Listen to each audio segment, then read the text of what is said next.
Audio Jungle.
Welcome back here to the couch for another matchup here between your Carolina Disco Turkeys facing up against the Uwharrie Wampus Cats.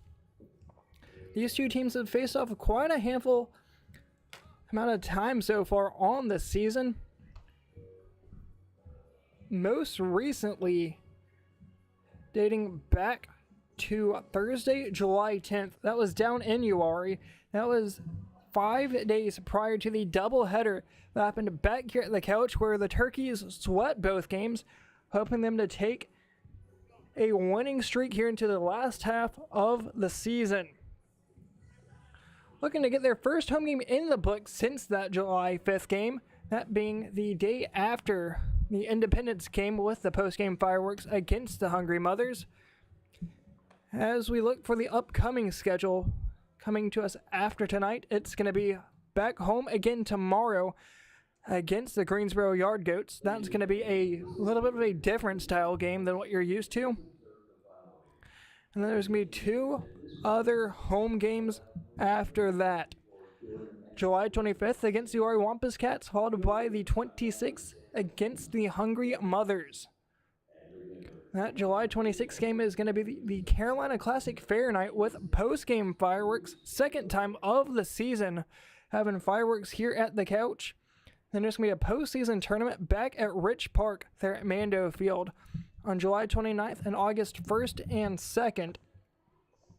The teams competing in that are going to be this very same Uwharrie Wampus Cat team, the Marion Hungry Mothers, and the Catawba Valley Stars. Just a few more moments here before we get into first pitch here at the Couch. While we have a little bit of time, let's get a look here at the starting lineups. Starting up with the visiting Wampus Cats, it's going to be Connor Lindsay at short, followed by Brennan Fulcher at second. That's going to round out the middle infield pair. The pitcher slash DH is going to be batting in a 3 spot, that being of Jet Thomas. Shate Baruch will be following him up in the cleanup spot, playing over in right. The catcher batting 5th is Sam Schwamb. Batting 6th is going to be the first baseman of Sam's Gallagher. Carson Whitehead's going to be the extra hitter tonight, followed by Cruz Arnold, the left fielder. Drew Burton batting in the 8th spot at the hot corner. And playing in center, batting 9th will be Jesse Osborne. Once again on the mound is going to be Jet Thomas, who's batting in the 3 spot tonight. As for the Turkeys, Ty Vespi will be leading things off, playing in center, followed by Andrew Hall at short. Tate Green's going to be playing first, batting in the 3-hole, followed by Gage Miller in the cleanup spot. White Iwanowski batting 5th, followed by Dakota Dahl, Easton Ogle, Elijah Joseph, and Peyton Horn.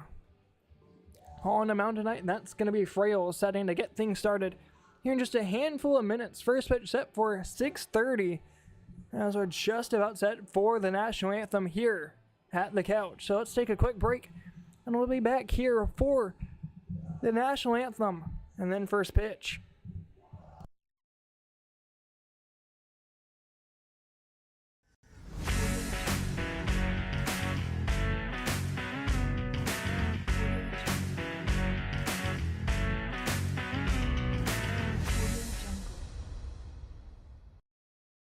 I want to stop being sidelined by pain. I want to tell him I'm in. I want a surgeon who's fixed more knees than he can count. I want the best care in the game. I want a team that's with me every step of the way. I want to bounce back fast. I want to show them my best is yet to come. For the best orthopedic care, you want Novant. Novant Health. Best surgeons, amazing nurses, remarkable care.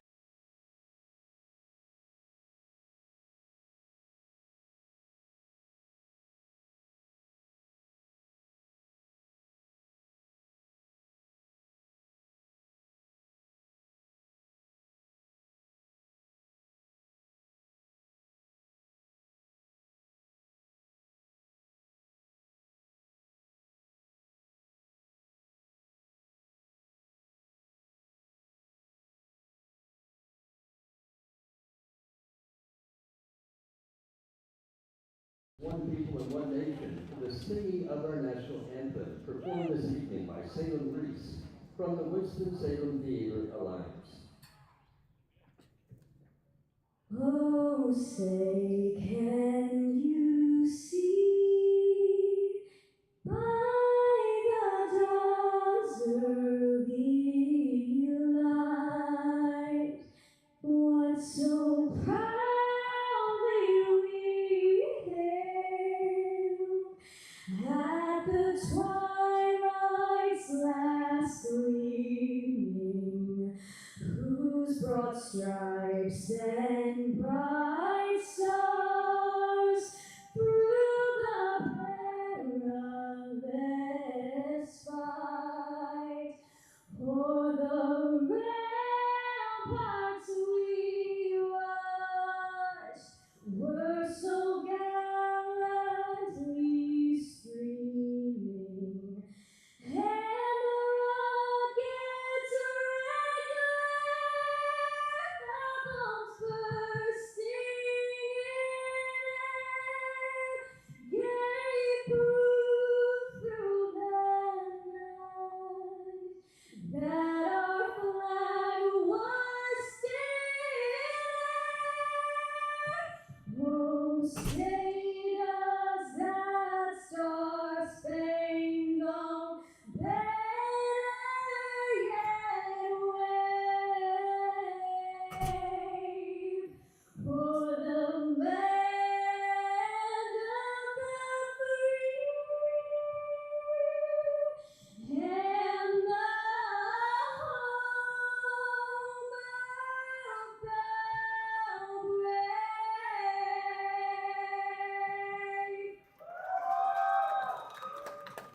And now, let's see the 1970 lineup.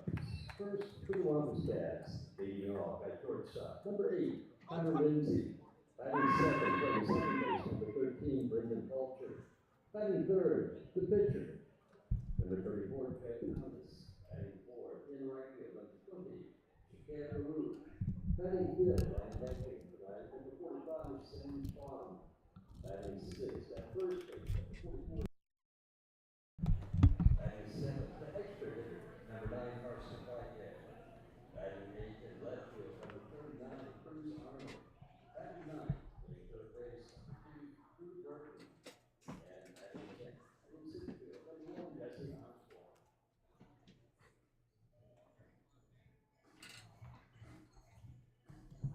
And now, put your hands together and let's welcome our Crisco Turkeys leading off this field. Number 1, Ty Busby. Batting second, at shortstop, number 14, Andrew Hall. Batting third, playing first base, number 33, Dick Green. Batting fourth, in left field, number 6, Gabe Miller. Batting fifth, the catcher, number 17, Wyatt Uwharrie. Batting sixth, in right field, number 15, Dakota Dahl. Batting seventh, at second base, and number 13, Easton Ogle. Batting eighth, the D-Base, number 7, Elijah Joseph. And batting nine, Welcome back here to the couch as we're set to get underway here once again on the season against the Uwharrie Wampus Cats. We played this team a handful of times this season. During the first half of the season, the Wampus Cats tended to have the favorable outcome, taking home a majority of those wins. Here in this later half of the season, the Turkeys have found a way to turn around their season, get above 500 right around the halfway point of the season, and ever since then, they've been red hot, especially here at the couch. They've had 2 doubleheaders here. Both of those end up being sweeps. One of those coming back in the last homestand.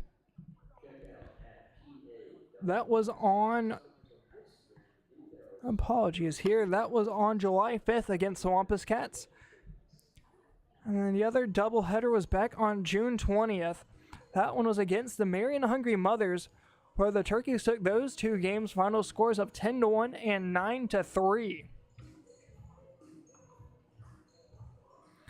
Once again, just a few more moments here before first pitch, as we have things, a little bit of extra time that is, going around the outfield for the Turkeys. Miller, Vespi, and Dahl is your outfield pair going from the left to right side. Your infield is Horn at the hot corner, Hall and Ogle. The middle infield pair and Green over at first. Iwanowski behind the plate, and on the mound tonight, that's going to be of Frails. Your batting lineup for the Wampus Cats is going to be Lindsay, Fulcher, and Thomas. Those will be the first 3. Following them, it's going to be Baruch, Schwam, Gallagher, followed by Whitehead, Arnold, Burton, and Jesse Osborne. Wampus Cats batting 10 tonight. The extra hitter is going to be of Carson Whitehead. The DH is going to be also the man on the mound, that being Jet Thomas. Now, Sir Thomas will be batting third, so we will see him here in this first inning at the couch.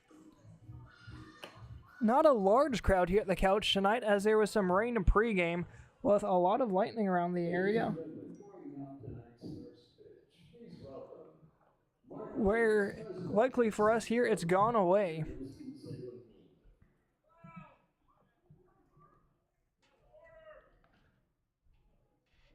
Waiting here for the first pitch.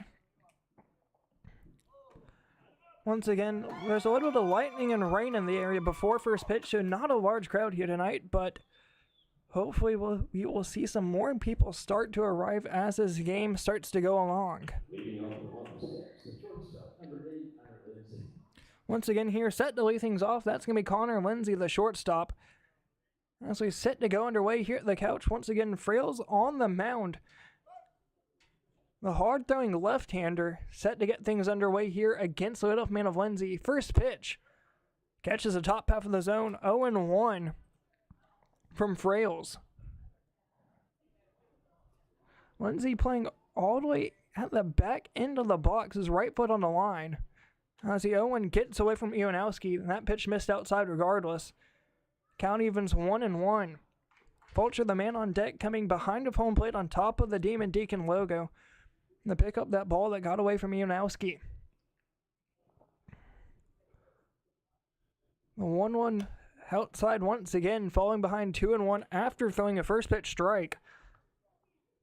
This being a little bit of a pitcher's friendly ballpark, 310 down the left field line, all the way down to 400 in dead center, with the left and right center fields being the deepest part of this field.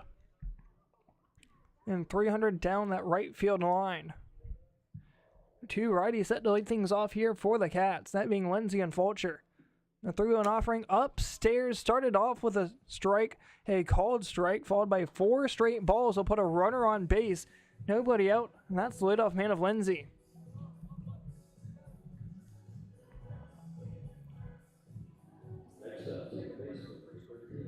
Nothing you have to do. Ball strikes, hits, errors.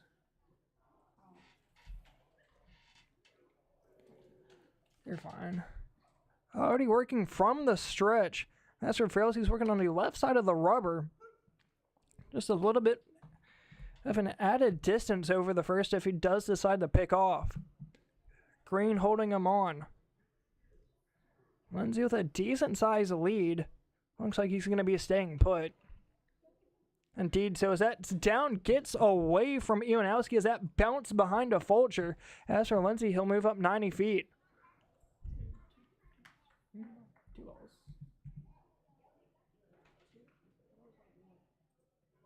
I could be wrong. A lot of the times I'm looking at your scoreboard. The home plate umpire will say it every now and again. Runner in second, that's Lindsay. After reaching on the ball that got behind Fulcher, that one's called a strike.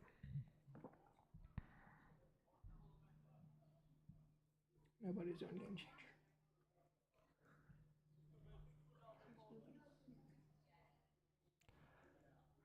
Possibly the 1-2. Green playing in front of the turf. Well, the infield portion of the turf, if you will. As that bounces downstairs, 2-2. Frias with a little bit of a command issue here in the first inning. He's walked 1 on 5. And here's the 2-2 with the count. With the possibility of being 1 strike away from getting an out.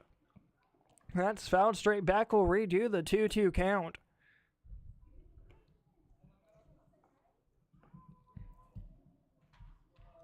Apologies here as I'm generally used to keeping up with Game Changer. Unfortunately tonight neither team is running it.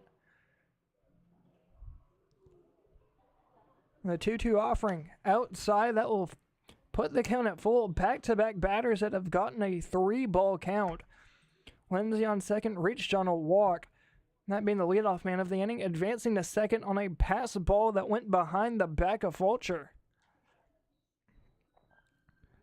From the stretch, coming up on the payoff pitch.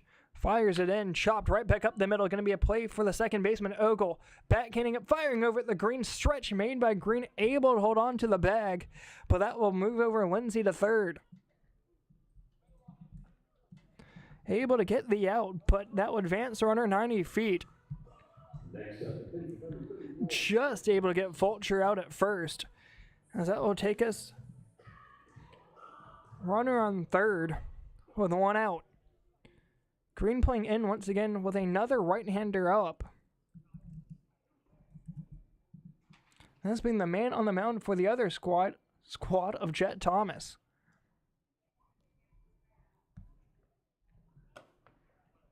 Changeup catches the inside corner, 0-1.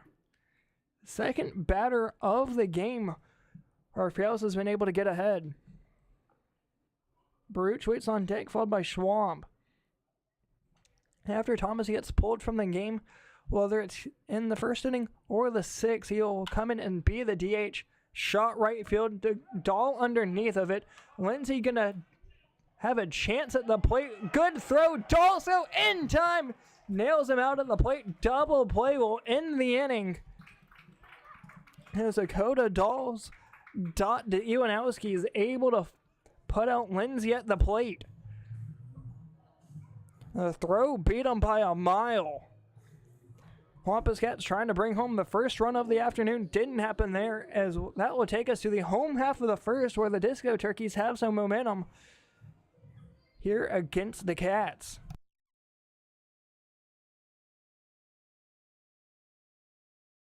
Your story. It lives in Winston-Salem. Home to fast cars, slow-cooked barbecue, and old-fashioned charm. Where the past is ever present and the future is as bright as a blue Carolina sky.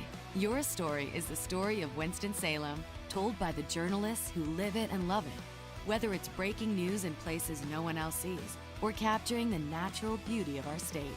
And here in the Winston-Salem Journal is where it comes to life.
Welcome back here, bottom of the first. Disco Turkeys with some momentum after ending the top half with a double play.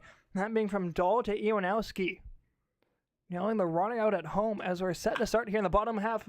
Leadoff shot deep left field. Arnold giving it a chance.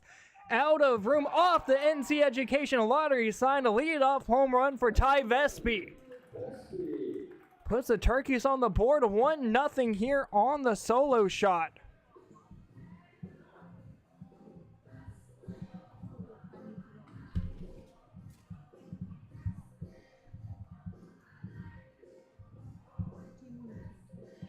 That is team 2.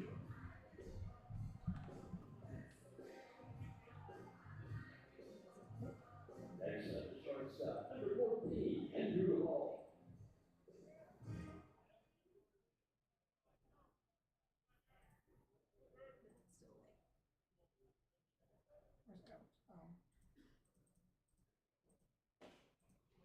How do you change? Oh, there it is. There we go.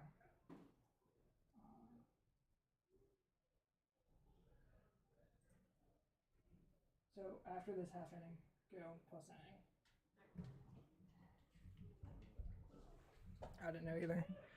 Downstairs swings on it. It's a 2-hole of Andrew Hall. A leadoff home run from Vespi. First pitch of the game in the home half goes right off the NC Education Lottery sign. Big run there after the double play at the end of the top half. Ball misses downstairs, 1-2 the count. Looking for a pitch here to get him out on. Able to do it. Swing and a miss from Hall as Thomas is able to get the first out of the home half. Response there after the home run leads to a strikeout to the 2-hole of Hall, and this will bring up Tate Green. Number 33, Tate Green. Add 1 hit to the home side. The other side, the right side, yeah. Yeah. First lefty of the afternoon comes up of being Tate Green.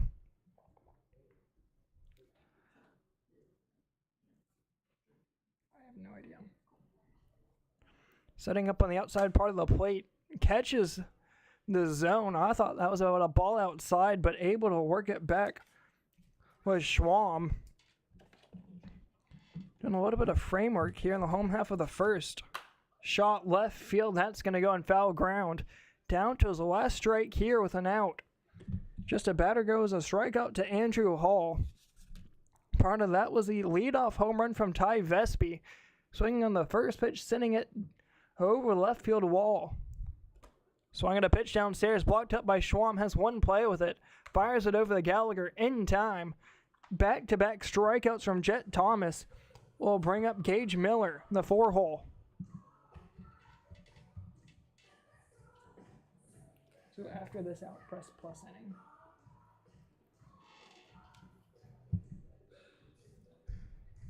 At that left fielder, number 6, Gage Miller. Gage Miller coming up to us from the right side against the right-handed throwing Thomas. First pitch catches the outside corner, 0-1.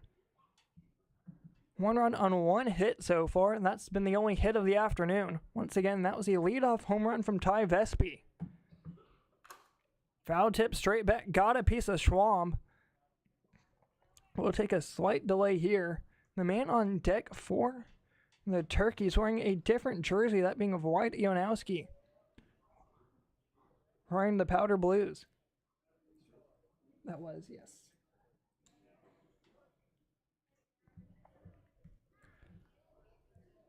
Downstairs 1-2.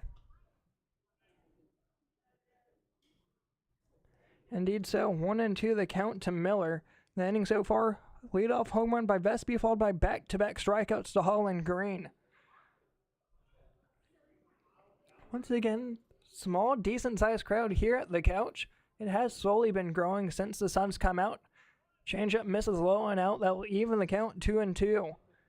Going to the top half of the second is going to be Baruch, Schwam, and Gallagher. In the top half of the inning went a leadoff walk followed by a ground out to second. Then a double play that was from Dakota Dahl over and right, firing it home to Iwanowski to put home Lindsay. Popped out a play, count remains 2-2.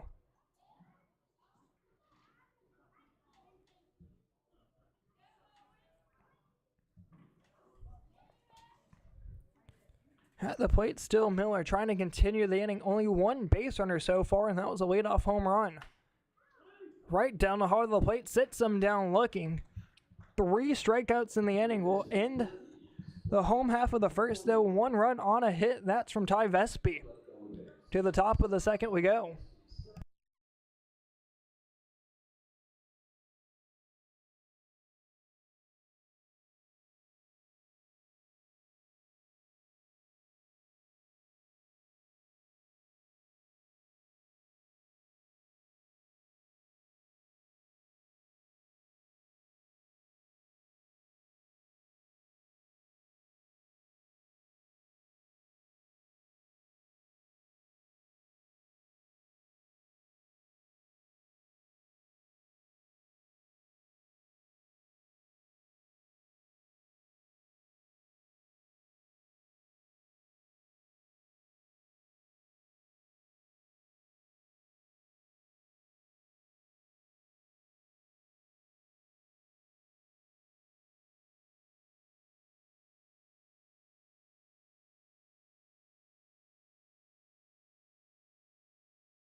Coming back here, top half of the second inning, Frails will remain on the mound, that being the hard-throwing left-hander. Set to come up is going to be the 3, 4, 5 hole Baruch, Schwam, and Gallagher. Defense still remains the same here for the Turkeys. Miller, Vespidal in the outfield. First pitch, sheared shot, fouled straight back here behind home plate. Horn, Hall, Ogle, and Green. Strike. Green around the infield. Uwharrie behind the plate. Frails once again on the mound. The 0-1 pitch, changeup just misses the inside corner. He evens it out 1 to the 4 hole. Back in the home half of the first, Ty Vespi sent the first pitch off the NC Education lottery sign there in deep left field, followed by 3 straight strikeouts. That one catches the outside corner. A ball and 2 strikes here to Baruch.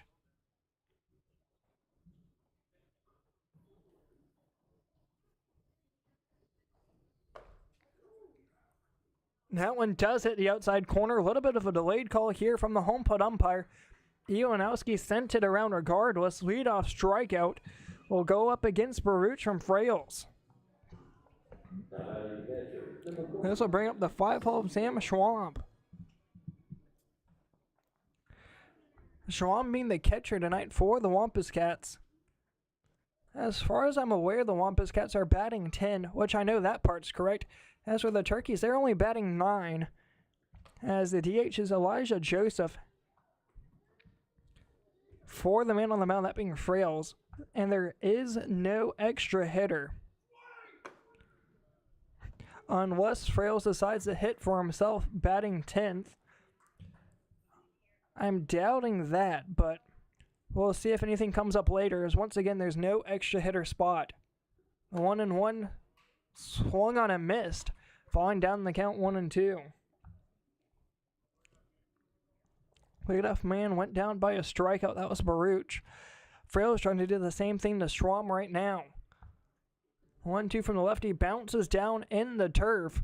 Able to keep it in front of him was Uwharrie. He evens at 2-2.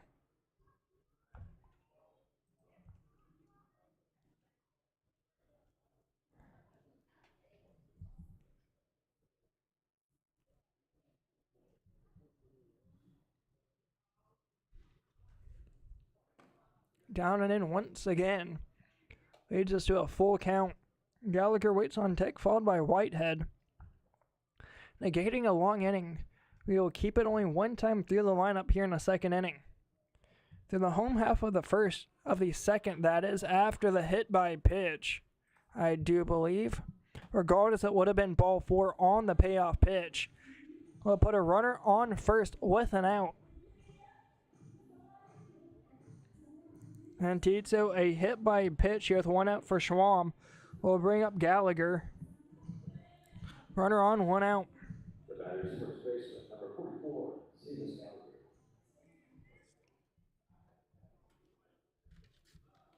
Apologies here if I get a couple of these names wrong. As Gallagher comes into the box, fist bumping Uwharrie. Either teammates prior or have just grown a relationship over the course of the season. First pitch here, fouled straight back. That's going to come here onto the concourse off a brick building. 0-1.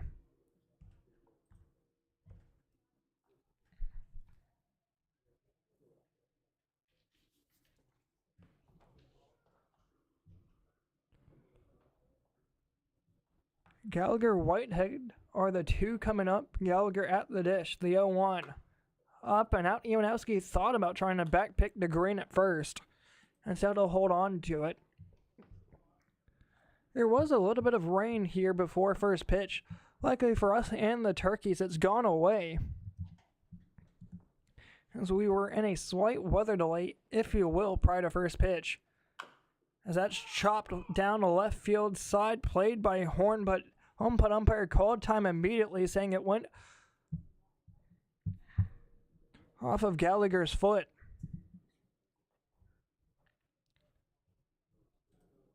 One and two the count here after the foul ball. There is just a slight bit of rain here that's coming directly behind us. As for the directions it's going is directly away, as all the clouds you see directly on your screen is what's coming toward us. Sideways laning over at first from Schwam. Staying put as a 1-2's chop fouled. Count remains 1-2. Apologies here about leaving the replay up on YouTube. Gallagher at the plate, still working with his 1-2 count. Whitehead on deck, that's the extra hitter. The left fielder of Cruz Arnold is waiting deep in the hole. Iwanowski, the one at the plate, or behind the plate, if you will. And set due up for the Turkeys as that shot right center field going to drop toward the right of Dahl, picking it up as Schwam's able to go first to third. That keeps Gallagher at first with the 1-out single.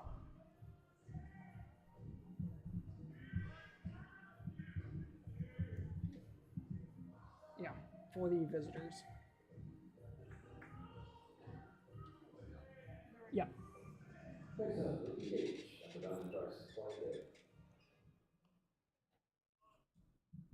Now runners are in first and third to Whitehead. Here's a chance for an RBI.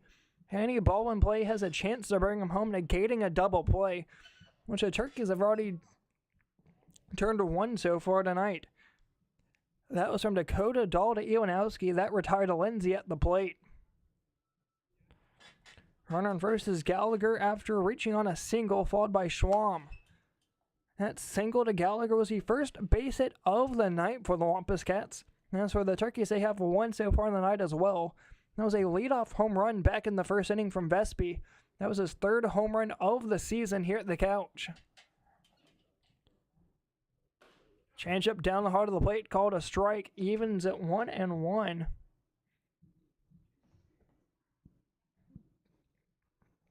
You can hear some cicadas coming from right field. 1-1 offering upstairs. As for Iwanowski, he tried to frame it. Home plate umpire said no, that was just a tad upstairs. Works it to 2-1.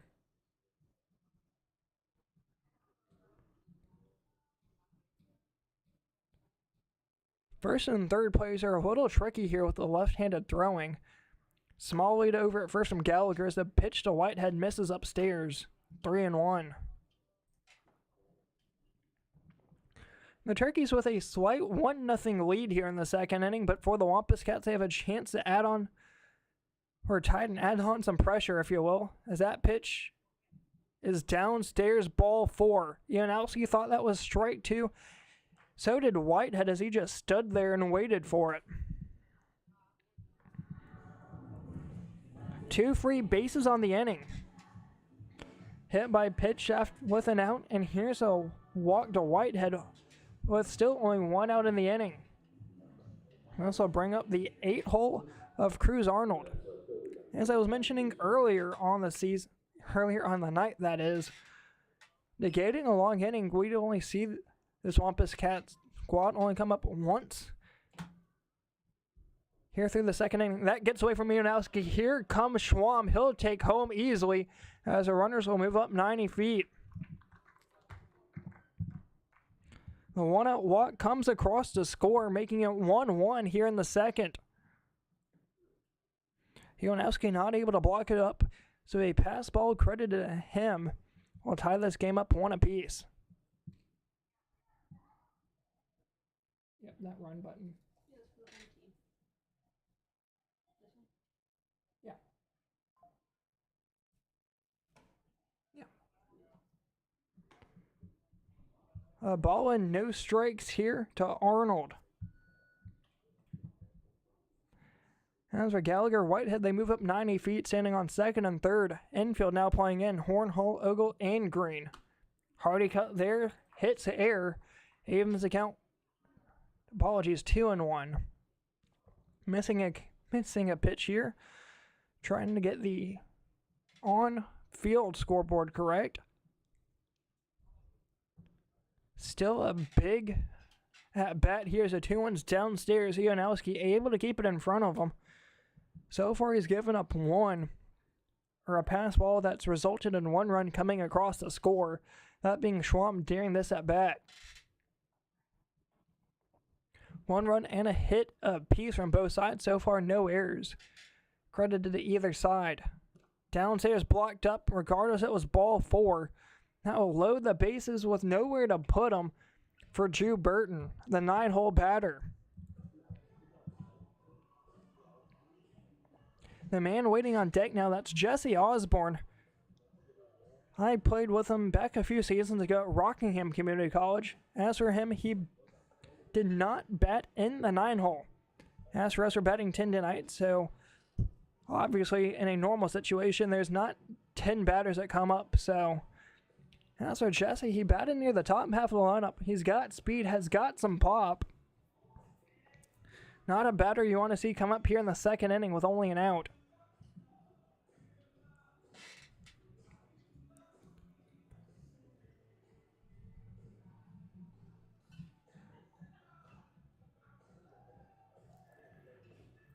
AJ Lewis, the pitching coach, out on the mound to talk things over with Frails. I don't think the bullpen's warming up, so we'll take a quick break here and get things started after we come back.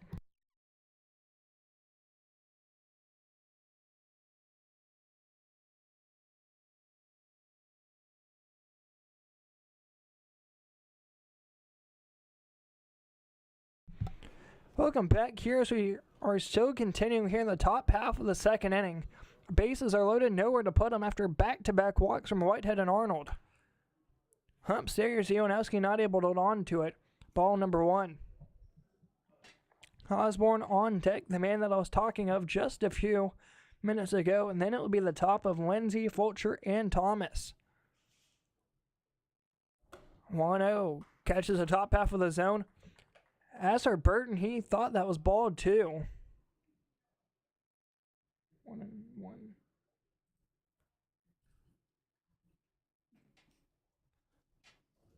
The 1-1 offering here, same spot, same result, down to his last strike for Burton. This is a big pitch here from Frails. After back-to-back walks, a strikeout here would be huge. He has 1 so far in the inning, that's back to Sheikh Baruch. That's the leadoff man of the inning. That runs inside, gets a piece of Burton. Apparently, it looked like it was on the swing. Instead, it was not. Said the infield umpire. That will bring home a run on the RBI hit by pitch. No. But that is a run. Did he get it? Yeah, okay. I'll keep up with hits and stuff for you. And this will bring up Jesse Osborne. Down the heart of the plate, Ionowski once again not able to hold on to it, but it was called a strike 0-1. Once again, infield is loaded. Whitehead, Arnold, Burton, a 3 around the base pass. Downstairs, 1-1. Burton hit by a pitch. Whitehead, Arnold both on base due to a walk. Turkeys so far on the season have not made too many errors, but in situations like these, putting the fielders on their heels has a chance for them to make some. Catches the outside corner, 1-2. Down to the last strike here for Osborne. Fires it in outside, nearly got away from Ionowski, just able to wrangle it back in. Out to his right. Count evens here to Osborne, 2-2. 88 degrees here at the couch. 8-mile-per-hour winds. Just about going out towards right field. 300 down the right field line is a 2-2 shot down the right field line. Will it stay fair? No. Home plate umpire said that was foul. Let's see if we can see it here on the replay. That would have brought home at least 2, being Whitehead and Arnold. That, I believe, looked fair from here. Jesse Osborne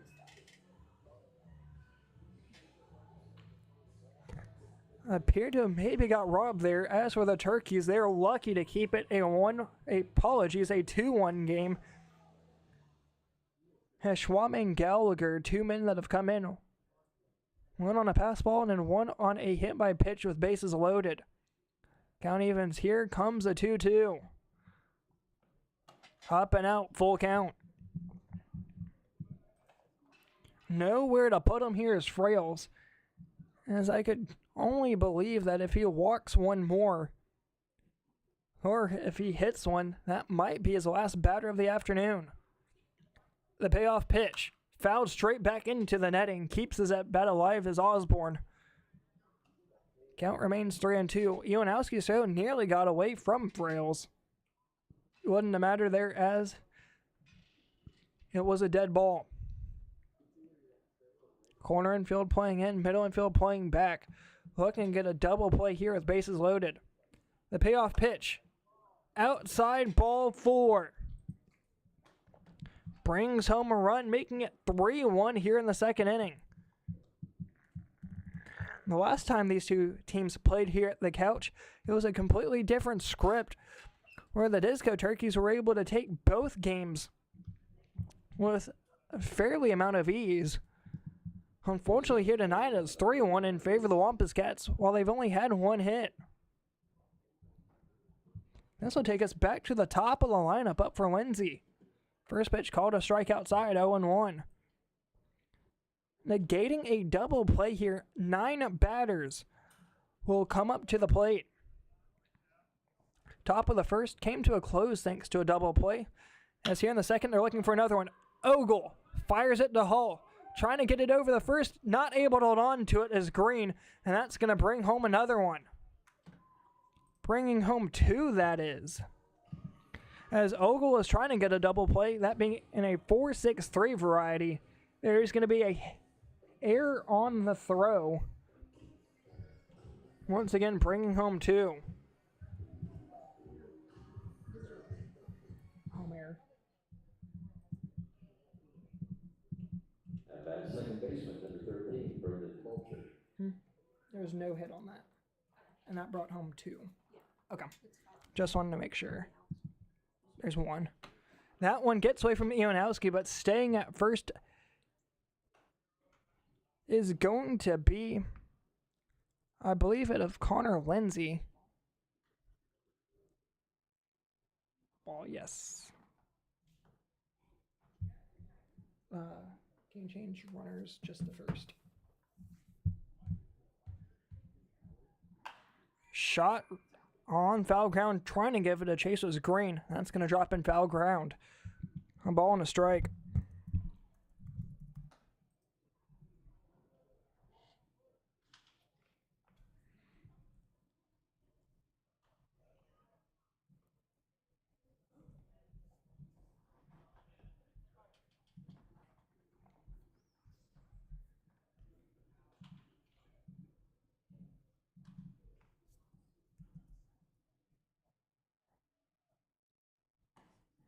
That one does catch the outside corner, working it now 1-2 for Brendan Fulcher.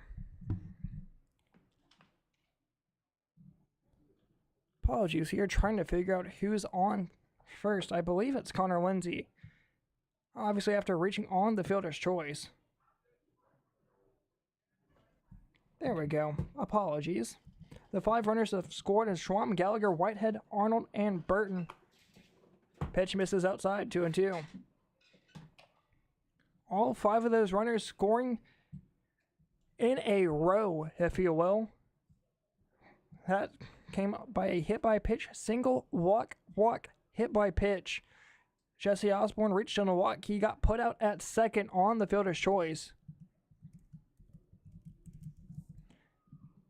As a runner on first is the one that reached on a fielder's choice. That's Lindsay. After a single in the right center field gap, going first to third is Lindsay. Watching the throw is Fulcher. He'll retreat back in the first.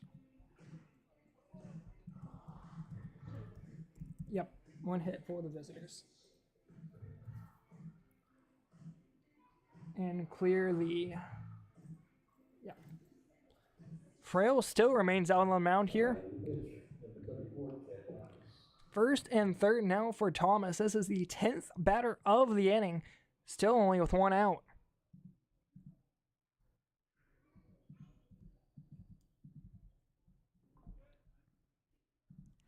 Negating a double play here, which nearly had a chance a little bit ago. I think there's 2 outs. Yeah, strikeout field, there's 2 outs.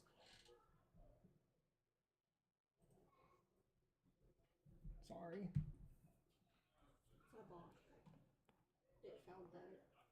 Any foul's a strike. 0-1 here. Runner first and third. As the 0-1's fouled down the first base line. Goes into the dugout. Down to his last strike, 0-2.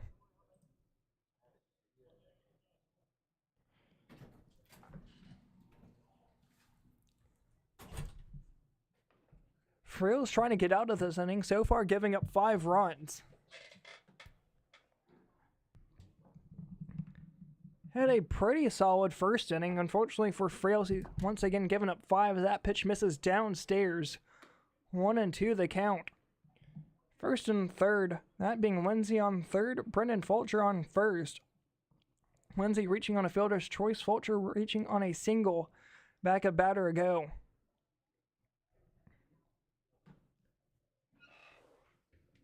The 1-2, swung on a missed.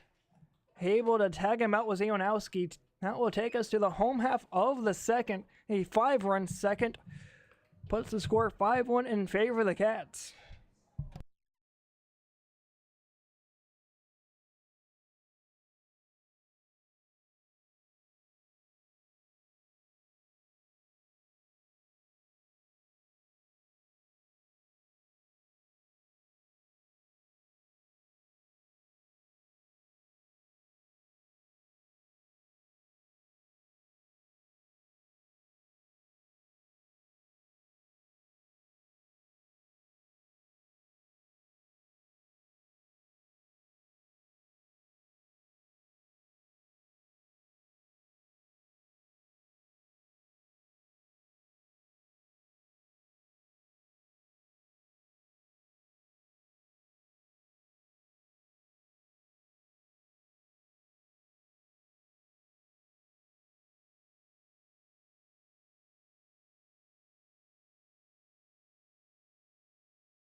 Didn't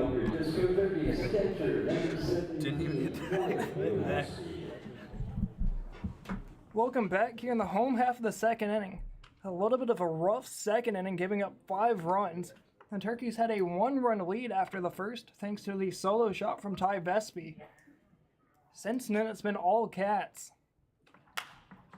First pitch here to Wyatt Ionowski is fouled off down the first base line.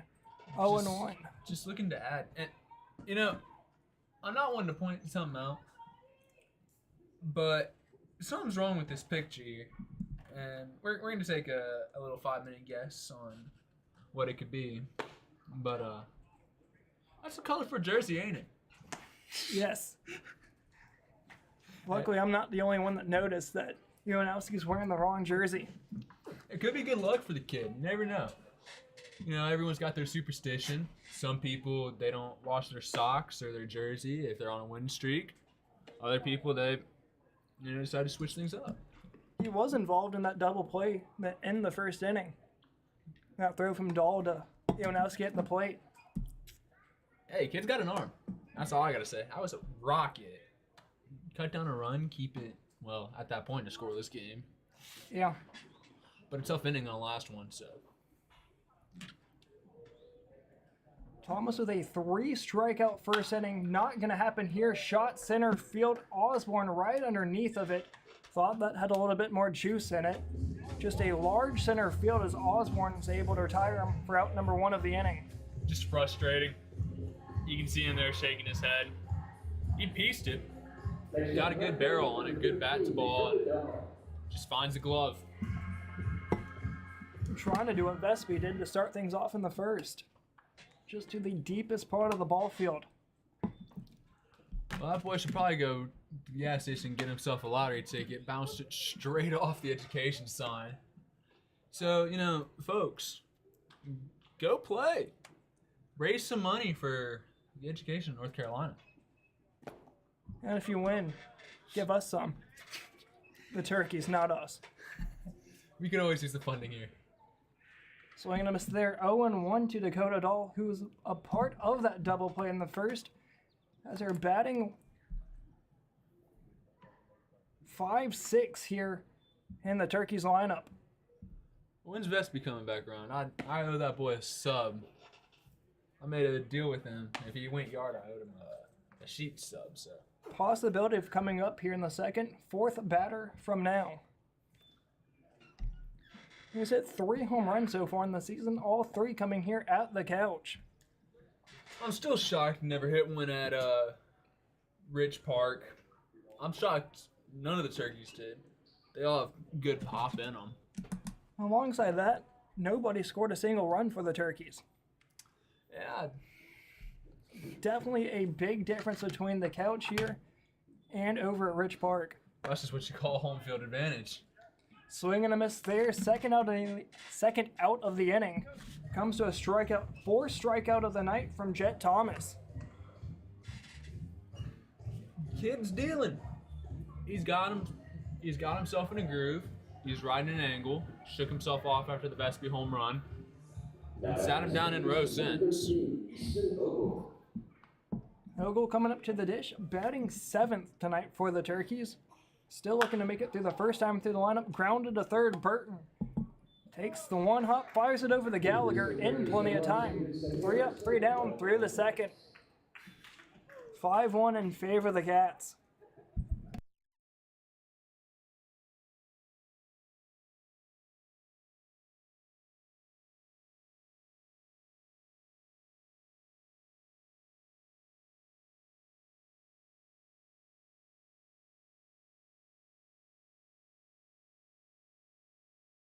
I want to stop being sidelined by pain.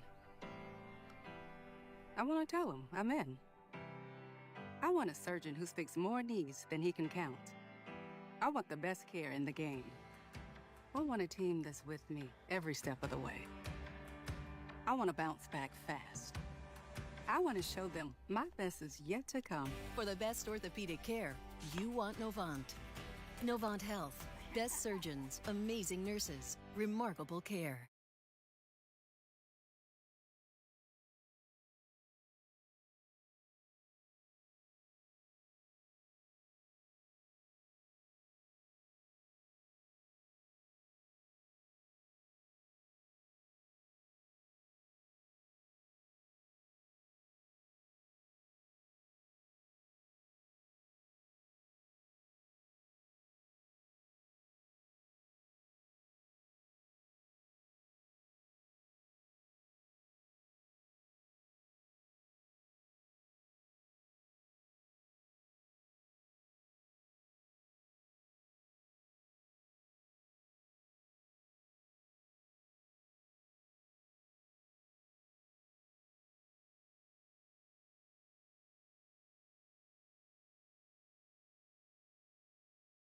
This business. Coming back here, top half of the 3rd inning. Hey, after a 5-run second, we will have a new man on the mound, and that's going to be Braden Rogers, who's native to the area, attending Davie County High School before this last year being at Barton College. First pitch fouled off down the third base side. What's that company that says start local, stay local around the triad? That's all. I always think of that whenever I like see stuff like that. You know, I'm blanking on it. I am too, and it's really unfortunate. The 0-1 from Rogers, down and out. Once again, leading things off, that's going to be Sheikh Baruch. He led things off in the second inning. Started off with a strikeout, followed by 6 straight batters to reach safely. So they're going to stay 1-2. Well, when you're coming out the bullpen, your first priority is to shut things down, disrupt the flow, disrupt the groove. And especially after a 5-run second inning, where most of it was just walks and bad luck. That pitch misses upstairs, 2-2. There was 1 error so far for the Turkeys that came in that second inning. A throwing error from Houston Ogle at second. The 2-2 here, grounded over the short haul. Takes to hot, fires it over the green. Leadoff out here in the third. Just routine. Just you either make them or you don't. No, that's how they usually go. So far through the 3 innings, there's been 2 innings that have led things off with the leadoff batter being out. And that being the second inning and now. And we've seen how the second inning went. Usually things go good when you get the leadoff out. Don't jinx us. Don't jinx us, brother. Back in the first inning, Connor Lindsay reached on a leadoff walk before being thrown out at home from the double play from Dakota Dolan right to Iwanowski. I feel like it's kind of appropriate to see a catcher wearing a different jersey, though. Because you know how you have, like, the captain for certain teams. I feel like the catcher's always that captain, so a different jersey makes sense. Kind of like the NHL where they have those captain patches on. It is, although it is definitely weird to see, especially on a baseball diamond. Yeah, funny looks.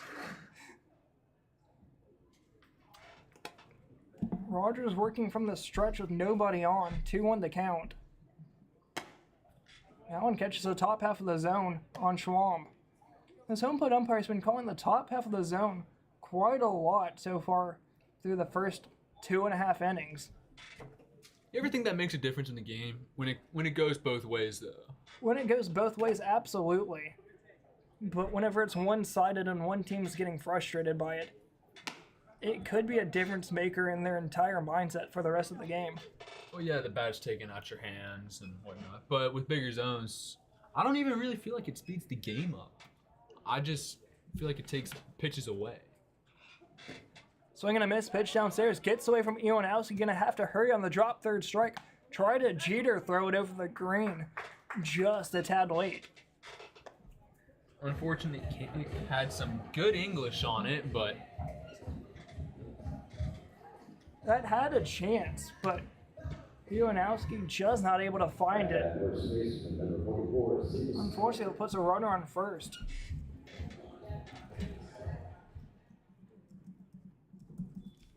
This will bring up Sam's Gallagher. do you know if any turkeys got drafted? Or any former turkeys got drafted? MLB draft just concluded. I think either today or some of the later rounds were today. This past season, I don't believe there has been, but I know of two from the season before. Because I saw something on Instagram about that. Grounded to third, Horn able to keep it in front of him, fires it to Ogle at second, double play. 5-4-3 double play, that is. Horn to Ogle to Green. Sets us down, keeps it a scoreless third. Trying to get some momentum going to the home half. 5-1 still your score.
That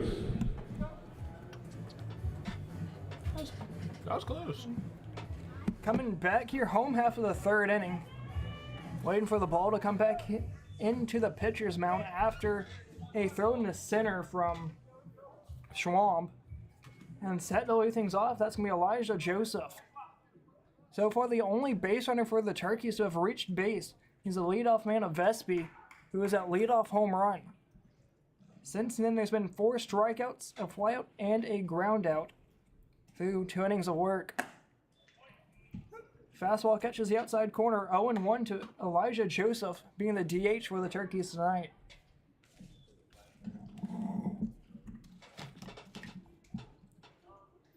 Swing and a miss there, 0-2. Chet Thomas still on the mound in his 3rd inning of work. He's looked solid so far through 2.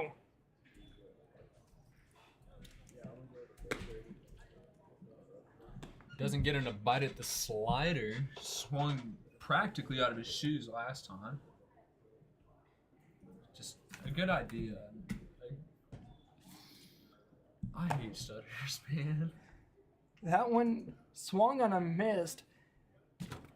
As for Joseph, instead of trying to beat out the drop third strike, he'll just turn around and walk back towards the dugout. Leadoff strikeout will bring up the 9-hole of Peyton Horn. If I did that, I would have been running for days. I think most of us would be. The joys of college baseball.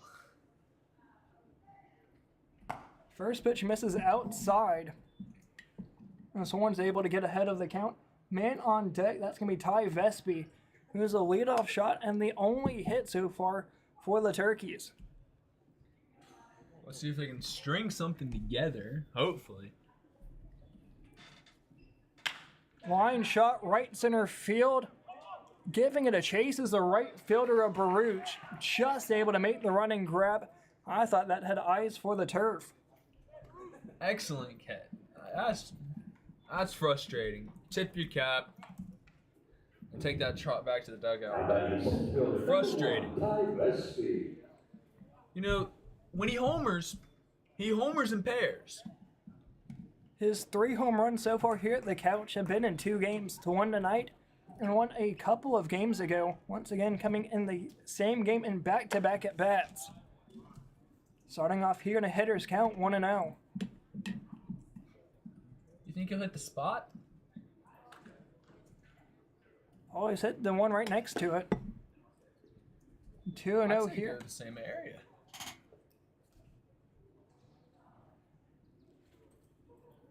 Although 1 run doesn't do much, it could definitely change the momentum.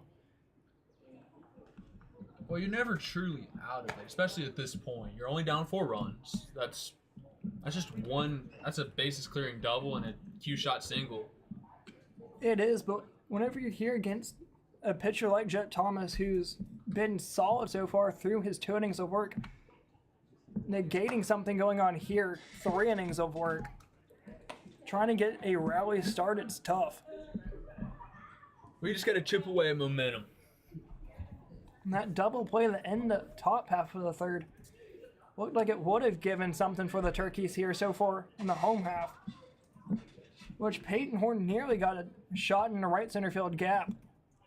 But that catch just about turned momentum back the other way. And the payoff pitch upstairs, ball 4.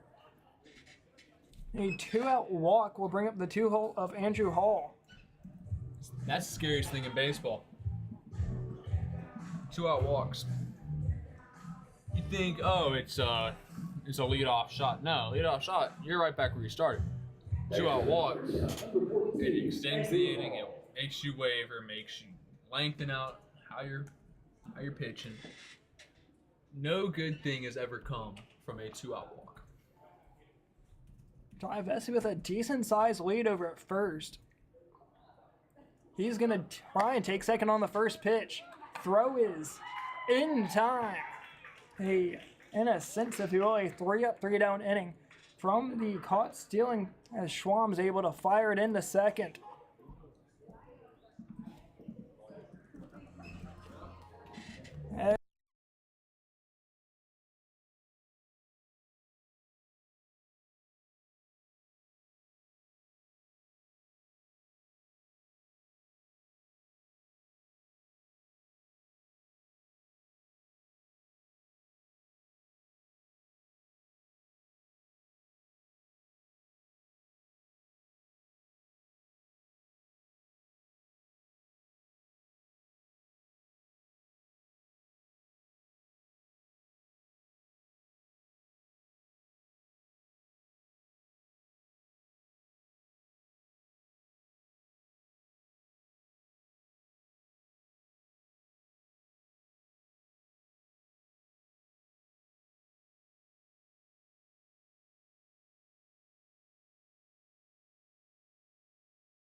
Extra hitter, number 9. That's just life.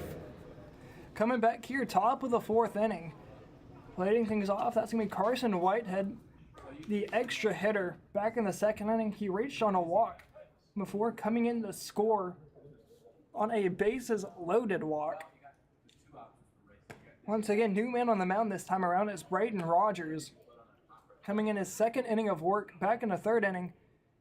Another, I guess you could say, unconventional 1-2-3 inning involving a double play. A 5-4-3 as this is grounded back to 3rd horn. Over to Green in time, out number 1.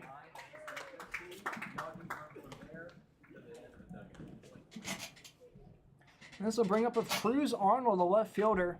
That was a check swing to 3rd. Not a full swing, apologies. 39, Cruz. Cruz Arnold will walk back in the 2nd inning. Once again, one of those that came across the score. I believe this one was one of the RBI singles from Brendan Fulcher. No, apologies, that was on the fielder's choice from Lindsay. You're a better minute keeping track of that than me. That's all I gotta say. If I don't have that stat sheet, the fill out card, I'm lost. Shot center field, giving it a chance. This is Vespi ranging directly behind him, able to make the grab on the warning track before running into the center field wall. Went a country mile for that one. Absolute shot off the bat. Rogers is going to have to buy him a Pepsi after this one for making that grab. 2 up, 2 down here in the 4th will bring us to the 9 hole of Drew Burton. I'm still shocked we're playing this game. I am that too. rough weather beforehand, all that lightning storm. Just a fortunate series of events to play baseball. We were in a slight lightning delay pregame. Fortunately for us, it all went away right before first pitch. Our friend over there in the other booth, Ken Winfrey, he's our on-hand meteorologist at this point. That catches the outside corner, evens it 1-1 from Rogers to Burton. As for the man on deck, Jesse Osborne. Osborne and Braden Rogers played against each other during the course of their college regular seasons. It's funny how you find those matchups. You can even date them back to high school and pro ball.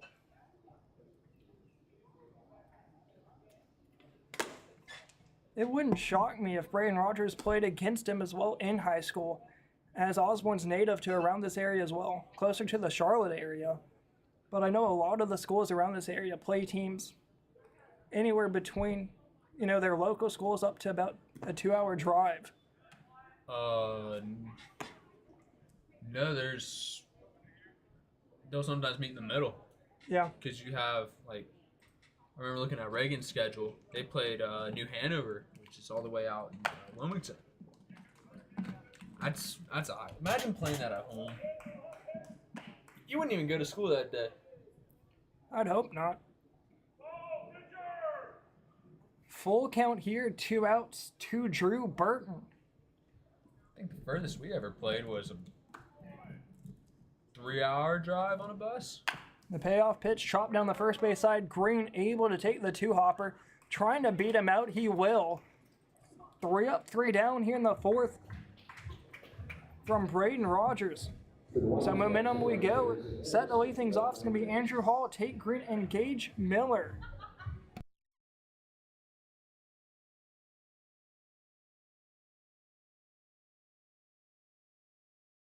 Your story. It lives in Winston-Salem.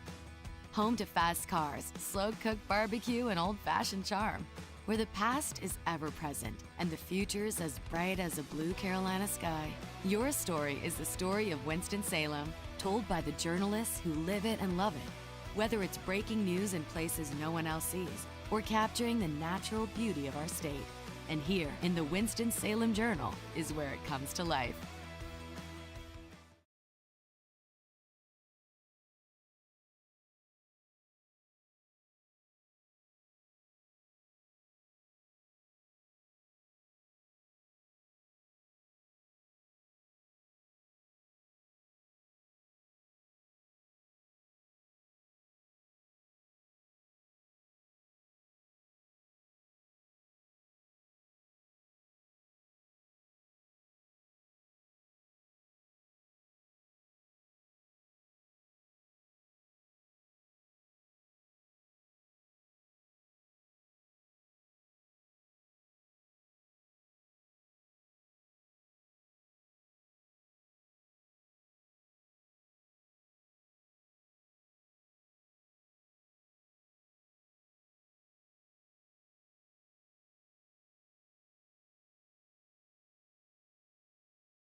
Number 14, Andrew Hall.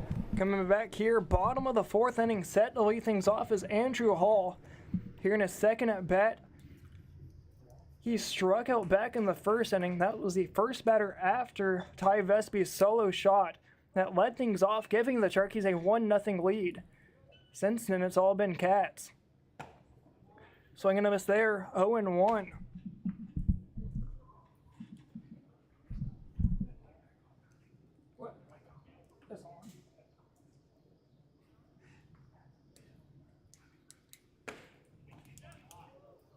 That just misses the outside corner, a ball and a strike. The man on deck, that's Tate Green, followed by Gage Miller. That's how this inning's set to come up. All three of them struck out in the first inning. Well, I just got unfortunate news. Yes, you did. I didn't know this day would come. I gotta be the roach. And I know that costume too, because I've been the host. Ooh. Fortunately for me, I've always been stuck here. I thought I was too. The 1-1 offering down and out from Jet Thomas. Able to get ahead. Here's Andrew Hall, 2-1. It's just the quirks of the job. 2-2. 2-2, apologies. It's just the quirks of the job, I guess. I mean, The unpaid job. the unpaid internship. We Sure. should put it as that. Interns, feel free to join. Make our lives easier. Get you some good resources, some nice notable people on your resume. Mr. Sullivan is happy to take you. He was desperately looking for some broadcast help before the season started. Oh yeah, I know. 2-2 here to Hall. Just misses the outside corner. Looked good from here. Luckily here for Hall, it keeps him from getting strikeout number 2. Been calling that about all night. Just an unfortunate break, and he's got to come back with something to.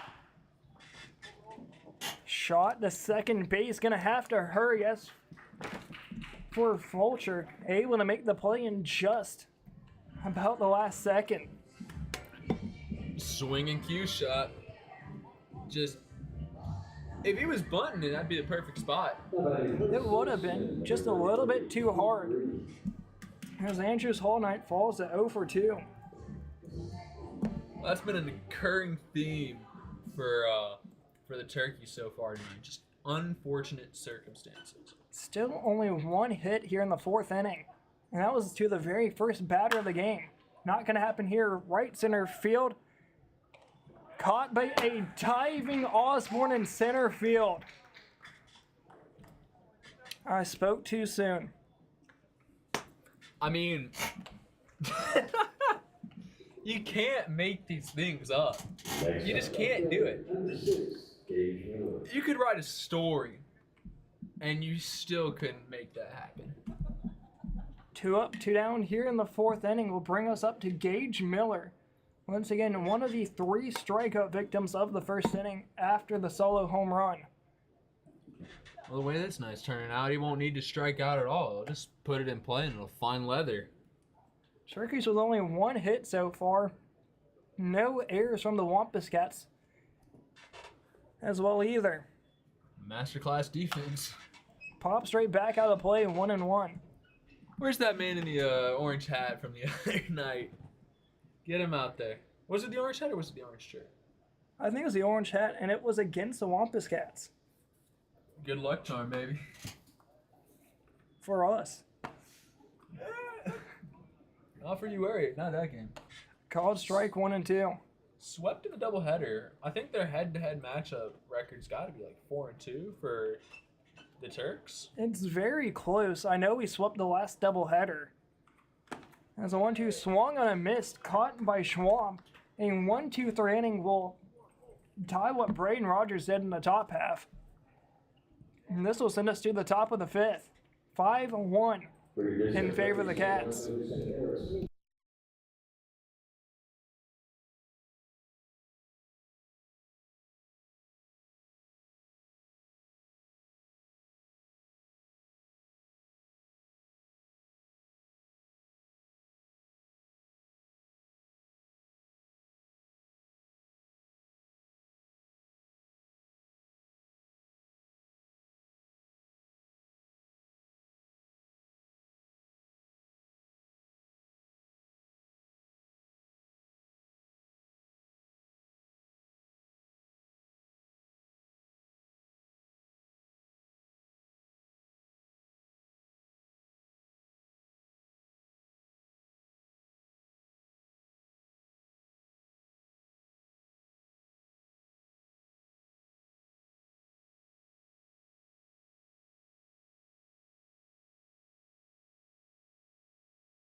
Stu Fairchild, that's a name I recognize. Coming back here, top of the 5th inning, Braden Rogers out for his 3rd inning of work. Both of his 2 innings so far have gone 1-2-3. First time up against Jesse Osborne. He's 0 for 0 walking in the 2nd inning. Ended up being put out at second on a fielder's choice from Connor Lindsay. I mean, he's just going to work. He's got that bulldog mentality.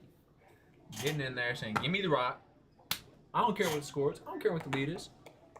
Let me go in. Let me do my thing. And let's get out and let's get the bats. Count evens 1-1.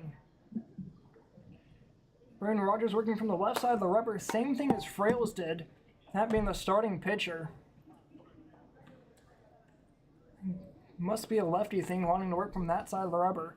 I know from me being a right-handed pitcher, I liked using the right-hand side. Last time I pitched was Little League, so rubber didn't matter to me. I was just trying to get that puppy over the plate. If I'm not mistaken, I think Banks Cox is an exception, a right-handed pitcher that likes throwing from the left side of the rubber. I like throwing strikes. The 1-2 here, the Osborne. Swing and a miss. Uwharrie able to keep it in front of him. Fires the bullet to first to Green. Able to retire Osborne for out number 1 of the inning. After Osborne, he made the diving catch in the home half of the 4th for the 2nd out.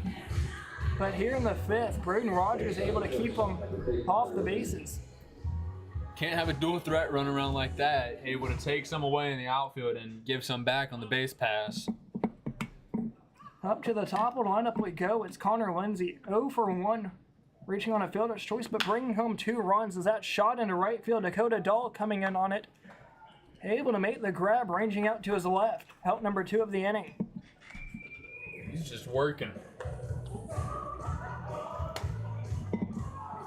Somebody's second baseman, number 13, Vulture. 2 up, 2 down in the inning will take us to Brendan Fulcher. He's 1 for 2 so far, 1 of the 2 hits for the Cats. Singling in the right center field gap back in the 2nd inning. Fouled straight back. That's going to come here into the bleachers. 0-1. I wonder how many seats they have to replace from getting hit by foul balls. Because one of the seats down there. One of them was broke, I know. Yeah. I wonder how many times they've had to replace them. Downstairs, Uwharrie not able to keep it in front of him. As the count evens 1-1. They're making the coach go get it. Oh gosh. We'll see if there's any running after this. Well, you gotta get rid of the lactic acid somehow. Shot down the third base line. That goes foul. Count remains 1-2. Do you think that's a myth? Like, running gets rid of lactic acid? Because I see so many things on Instagram that say it is or it isn't. I'm not a doctor, so I'm not sure. Next time I go to my physician, I'll go ask. That'll be in about my yearly checkup. The 1-2 fouled straight back, almost up onto the concourse. Hits the top part of the netting. Keeps the count 1-2.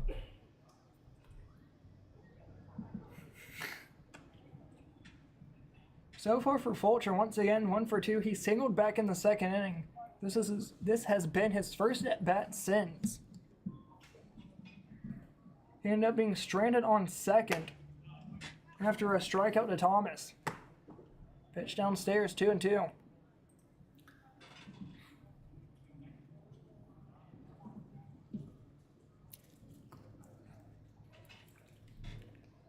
Line shot left field, has a chance at the line. That's going to one hop out of play.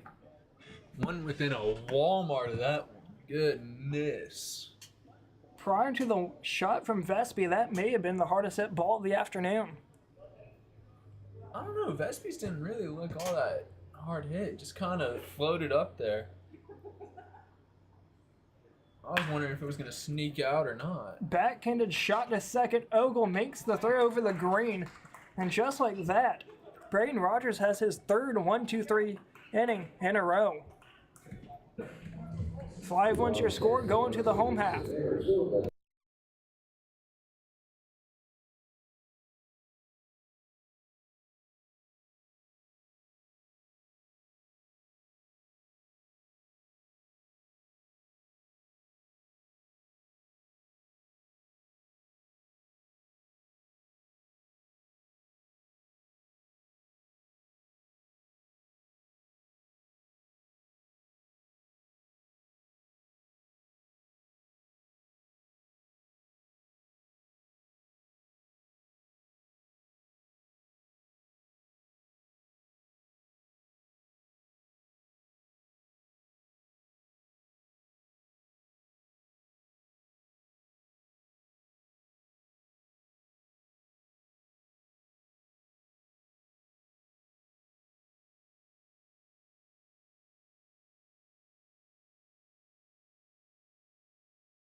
which would be, what is it? Offsides? Icing?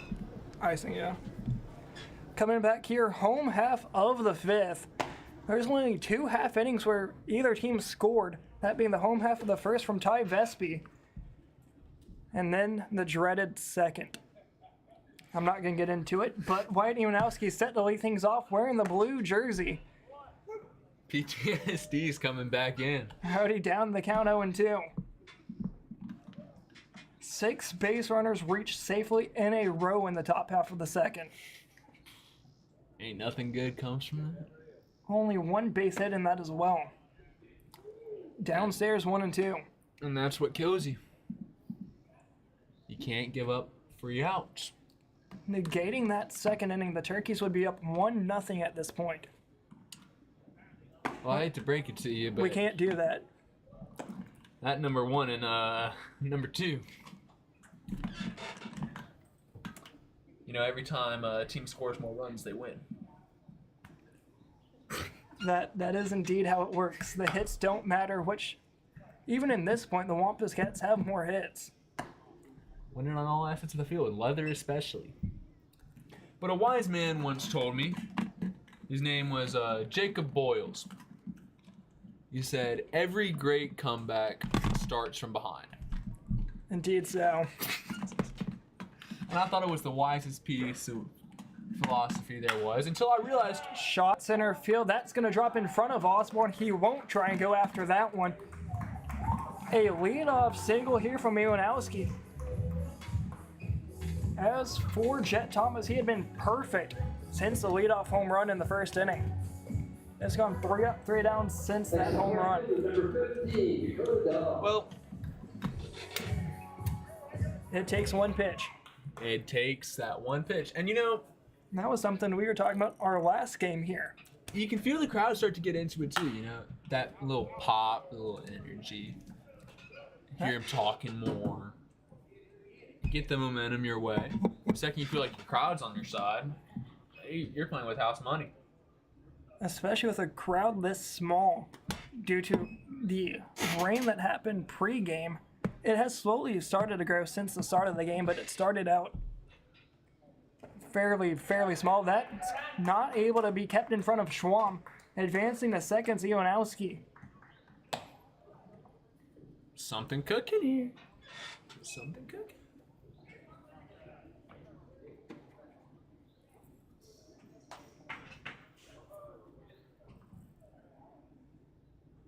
It's not popping up on my screen. It's fine. Taking a timeout here, Schwam's going to make his way out to the mound. We'll take a quick break here. 5-1 your score, runner on second. That's the leadoff man, Wyatt Iwanowski, after leadoff single.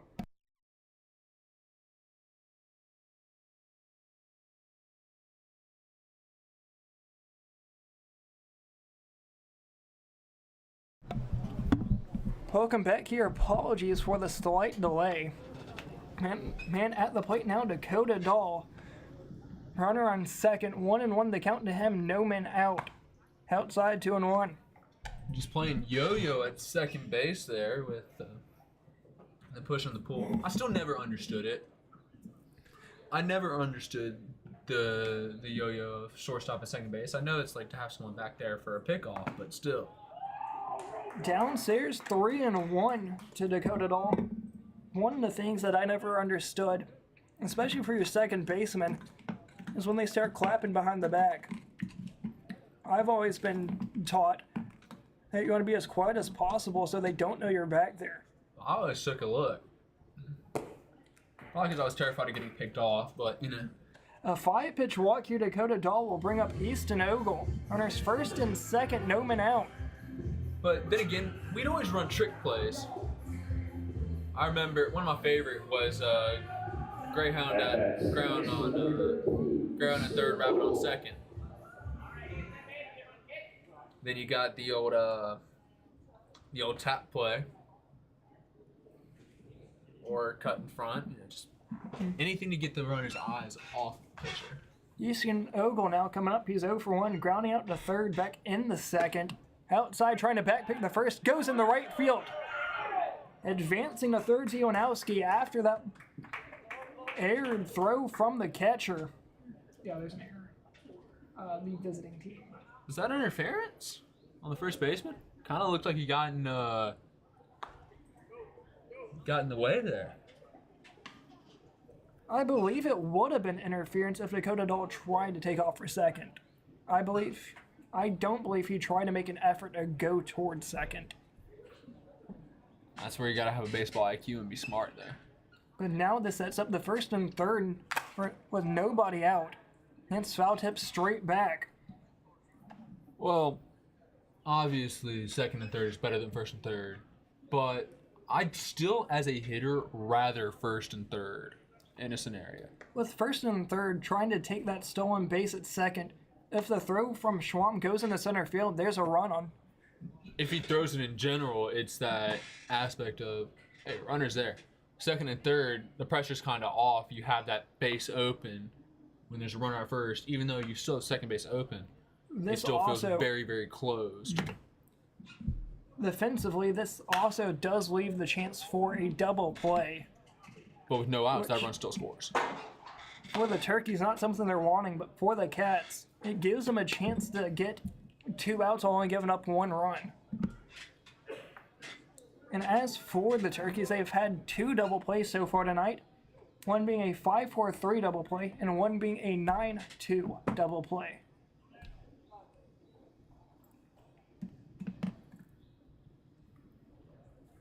The 2-2 runner takes off for a second. As I was mentioning, Schwam tried to do a little bit of a fake throw there. But as for Uwharrie, didn't bite on it. Stolen base for Dakota Dahl. That mic didn't pick that up. Hopefully.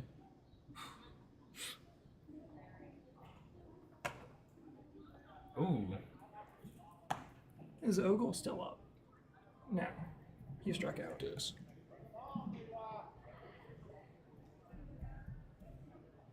This is Eli Joseph, right? 7, yeah. Okay. 7-2-1. Yep. Yep. 2-0 here to Joseph. Runner on second and third now. And as we were just mentioning, second and third with nobody out is definitely a lot better than first and third. Unfortunately, that strikeout did lead to 1 out. Although now there's no chance for a double play. Yeah, and the Turkeys have momentum. That's always a big key aspect of the game, but especially in one like this, and in a weather delay, you always feel taken out of the game if it rains beforehand. You have that mental aspect of, hey, it's raining, we're probably not going to play. So having momentum, especially in these 1 out, no out rallies, gets you back in it. The one weird thing that is kind of the opposite is the Turkeys know how Wake Forest Fields plays. They know it's going to hold water. Mm-hmm. As for the other side, the visiting team usually isn't going to be sure how the field's going to hold water. So in a sense, you'd think the visiting team would be the ones that are a little bit out of it, that aren't expecting to play. Well, it's just the factor of comfortability and making compound mistakes. And this will load the bases for Peyton Horn. I'm feeling a double in the right center gap. What about you? I'd like to see it as long as it's just out of the reach of Jesse Osborne in center. Or the man in right, flashing leather, Baruch. Both of those men have made spectacular catches so far tonight. As that shot right center field, Get down! That's gonna drop and bring home 2. Uwharrie around third, Dahl around third. A 1 out double brings home 2, making it 5-3. I'm a genius. Oh my. I like it. That's the way. I like it. A prophecy fulfilled. I've never been right on one of those things ever. That just made my day. And that looks like it's going to be the night for Chet Thomas. Indeed so. So we'll take a quick break here. Turkeys cut back 5-3. Runners second and third, still only one out here in the home half of the fifth.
So Way to rock. sometimes it doesn't take speed, but it can be good. Well, it's just, Yeah, I did strike out a Vandy kid. well, it's just that getting them off kilter and off presence, but that looks about like a BP fastball. And if I'm Ty Vespi, I'm watching. He's had one shot so far tonight. He's the leadoff man with a leadoff home run so far. One of the 3 Turkeys runs. Prior to the inning, he was the only one. And here's Well, you know, I say it's gonna be a down the line left field double. I'm gonna try and go 2 for 2. I'd like to see it. So far, he's 1 for 1 with a walk. Priority cut there, falls in behind 0-2.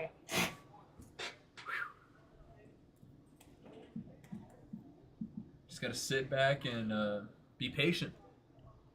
Long What's your count? You gotta protect. At this point, you're just needing to put something in play. A ball in play should score 1. That will not. Foul tip straight down in the box. Count remains 0-2. I do think though that it's harder to hit off a pitcher who's sidearm and slow rather than someone who's throwing like 92, 93. The different arm single. Oh, whoa. The different arm slot definitely is a lot different. Well, Although for a sidearmer, it's definitely a lot harder to hit the strike zone as well. Especially whenever you're used to having somebody that's over the top. Even for the home plate umpire, the arm slot's gonna differ on what's been called a strike. Grounder over the short. Lindsay has one play over the first, gonna draw him off the bag. 1 run comes in on the air. The second one will come in as well. Just like that, we have a tie game. we got ourselves a ball game, and Ty Vespi's got speed at second. So a Q shot single could score him if he gets a good jump. But we've seen Vespi with the green light so far this season, so. And as for Vespi, he was caught stealing back in the 3rd inning. That's where the green light comes in. A majority of your players during summer ball usually will always have a green light. I know one kid who would. But I ain't gonna name drop. Andrew Hall now up to the box. He sits 0 for 2, grounding out to second and striking out this far. Here against his first bat against Andrew Hall. Gosh, wearing arm sleeves in summer. downstairs is going to get away from Schwam. Advancing to third is Ty Vespi. Just a courtesy jog over. Go ahead run 90 feet away. The third baseman of Burton looks like he's wanting to call his infield in. He's got a shortstop of Lindsay. The right half of the infield still playing back. Shot, right, center field, apologies, deep second base. That's going to be caught by Fulcher. Spiking his bat in frustration. He had one. Just. God, if I could speak, man. You and I both got the stutter bug today. We'd both be amazing if we could speak English.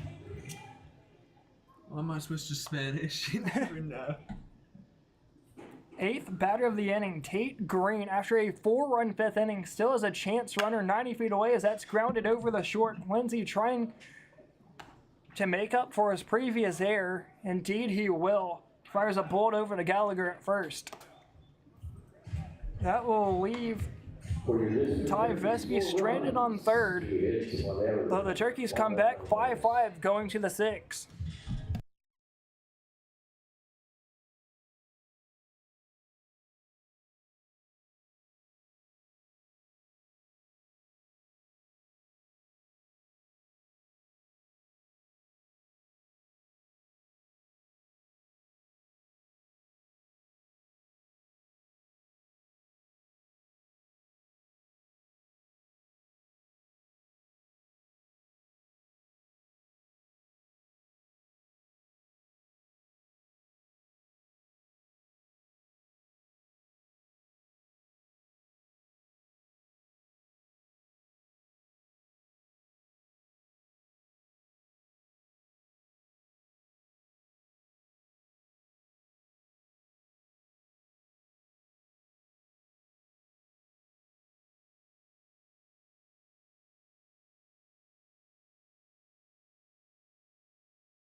The DH, number 34, Ted Thomas.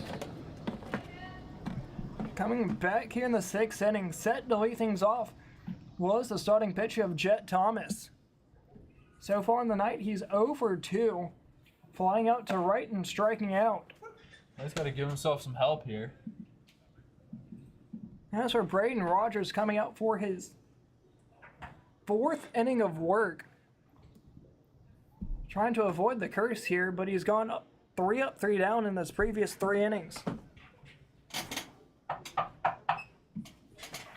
I took care of us. We're good. I just knocked on that stool over there. The Turkeys had some momentum in the 5th, trying to give a little bit here to Braden. Foul tip, just barely able to get a piece of it. Iwanowski was able to keep it out in front, just in case of Thomas ended up whiffing on it. The man on deck is Baruch. In the hole is Sam Schwamp. Excuse me, I just had to yawn there. The 1-2 shot down the third base side into left field. A leadoff single from Thomas will bring up Baruch.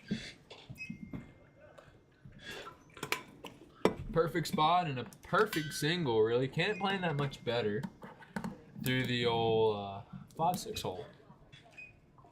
I'm surprised that that horn over there didn't give it a bigger look. Yeah. Just taking one off.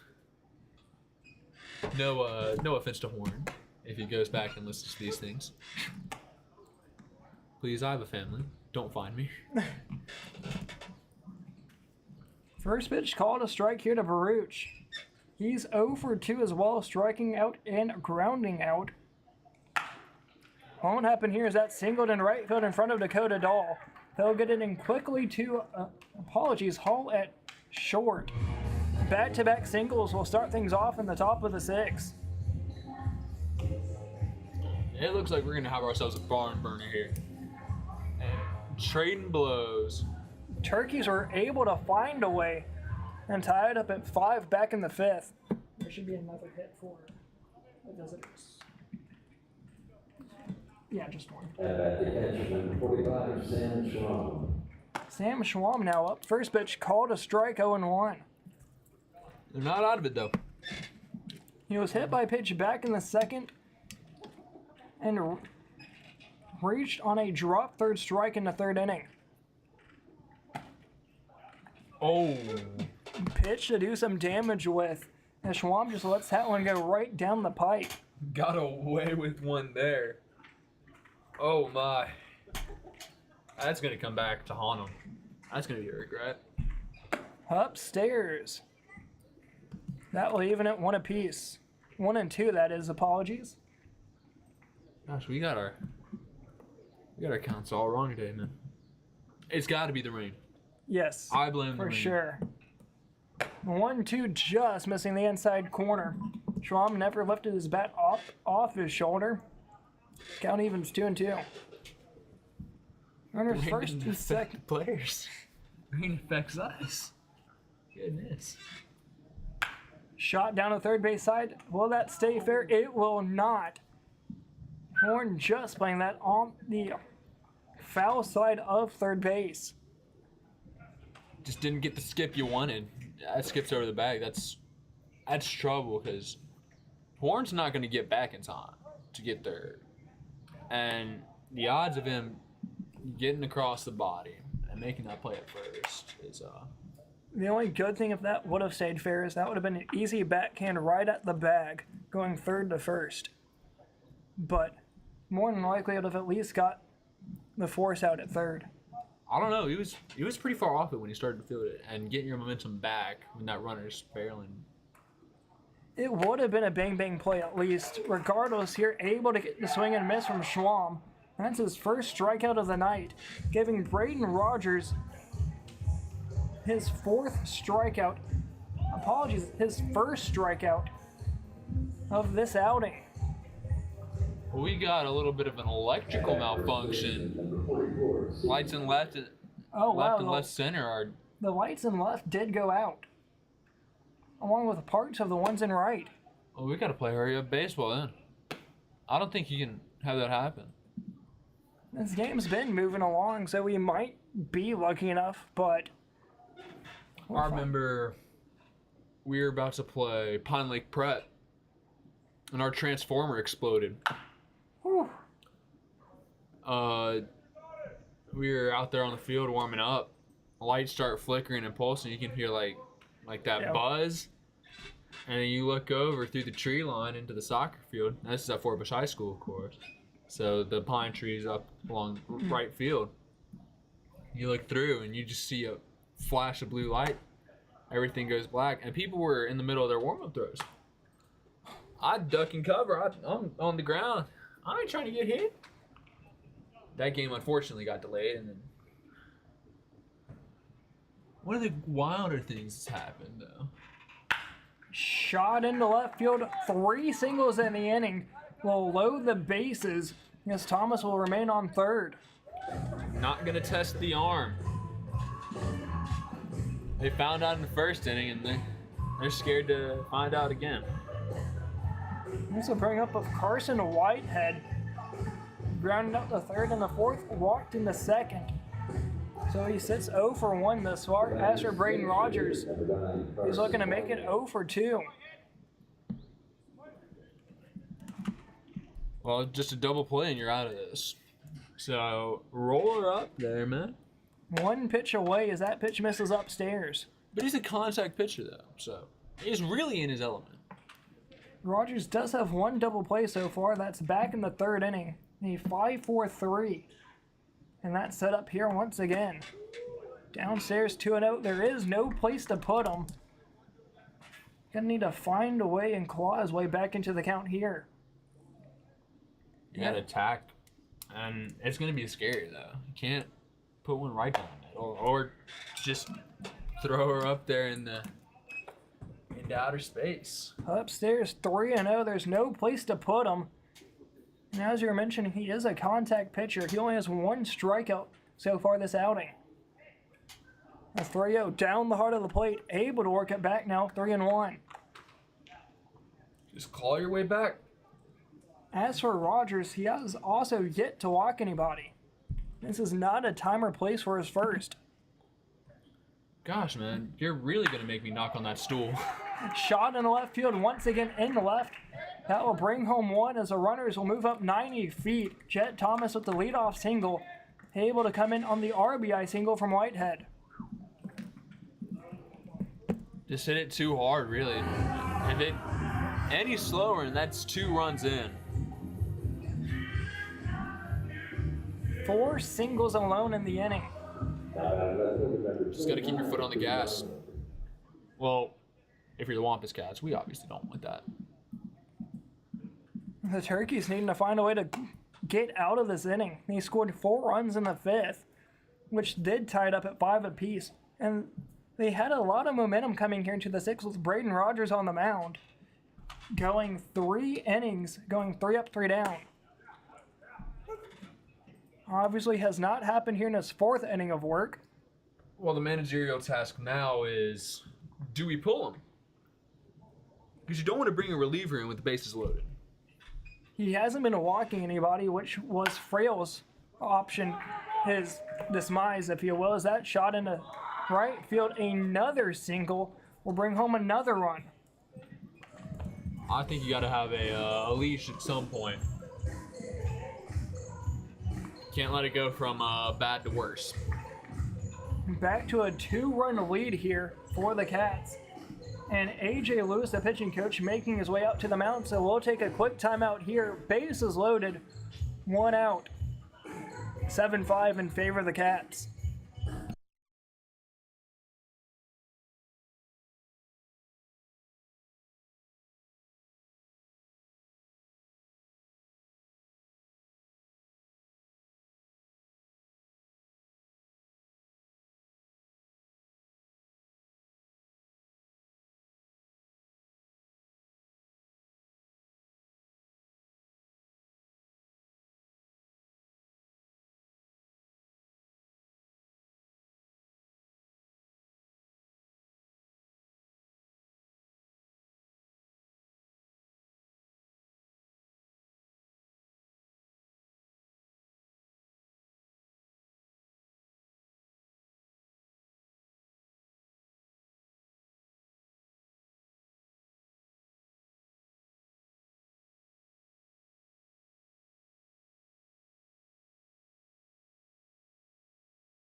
Whew. Coming back here, still in the top of the 6th. 2 runs have come across for the Cats. 1 coming from an RBI single from Whitehead, and 1 from Burton. Apologies, 1 from Whitehead and Arnold. Burton now at the Bucks, not wanting an RBI single here. Starting off the count 1-0. Letting them work out there. Down and out, able to keep it in front of him is Iwanowski. Bases are still loaded. It's Sams Gallagher, Carson Whitehead, and Cruz Arnold. So far, 1 out of the inning. That's a strikeout to Schwamp. Popped up shallow center field. Vespi gonna leave it for the shortstop of Hall, as that had eyes for center field before trailing into shallow left. 2nd out of the inning, and now we are 1 pitch away from any variety of getting out of this inning with only giving up 2. Just limit the damage. You're in damage control right now, and you gotta attack. You gotta attack. And we're down to the 10 hole of Jesse Osborne. Struck out in the 5th inning, walked in the 2nd. One of those handfuls that, as well as 0 for 1, as that catches the outside corner.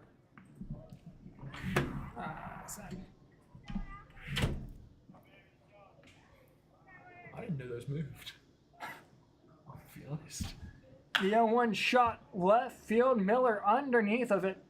That was allowed off the bat, but Miller played it perfectly. Will end the threat in the 6th.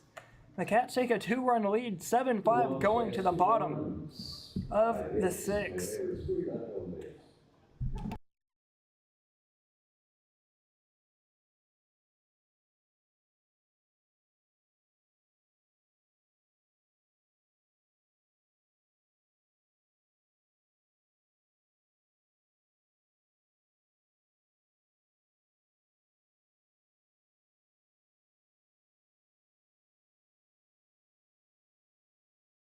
I want to stop being sidelined by pain.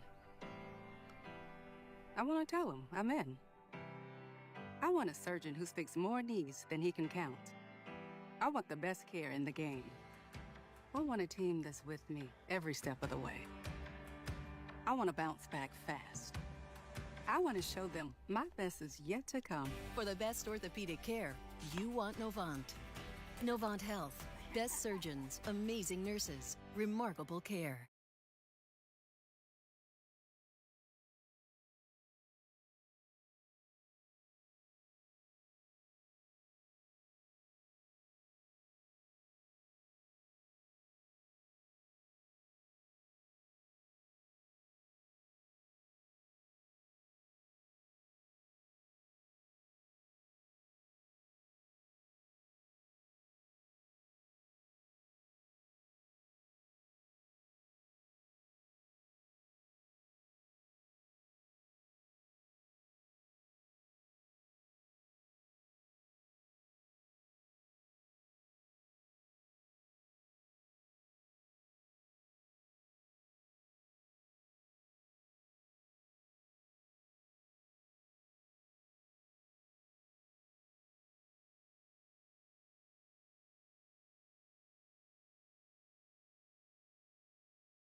Coming back here, bottom of the 6th inning, bringing you the action this inning will just be me, Logan Allen.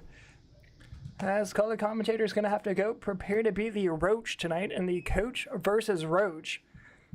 Leading things off, that's going to be the left fielder of Gage Miller. The only Disco Turkey that did not get in at bat in the 5th inning, trying to make it known as he sent a shot down the left field line. That just went foul. 1-1 that is.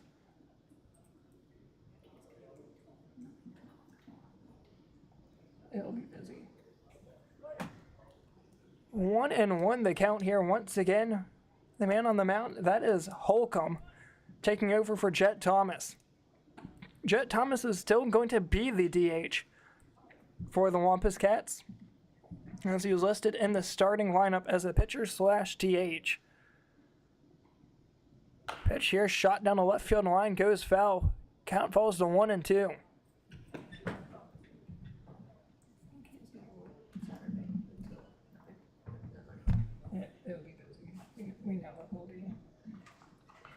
Down to his last strike here.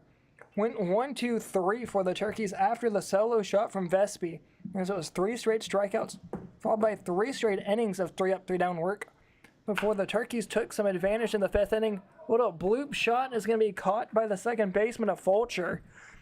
Thought that just about had eyes for the outfield turf. Instead, it's caught by the second baseman. And it looks like we're going to go back to continuing. Being a tough job of finding a way to buy it hit. Iwanowski led things off in the 5th inning with a single into center. And there goes the lights over in right field now. as they're playing under the darkness. Single up to center. That's just about gloved down by Lindsay. Able to keep it shallow center field as the Lights now slowly starting to make their way back on and left.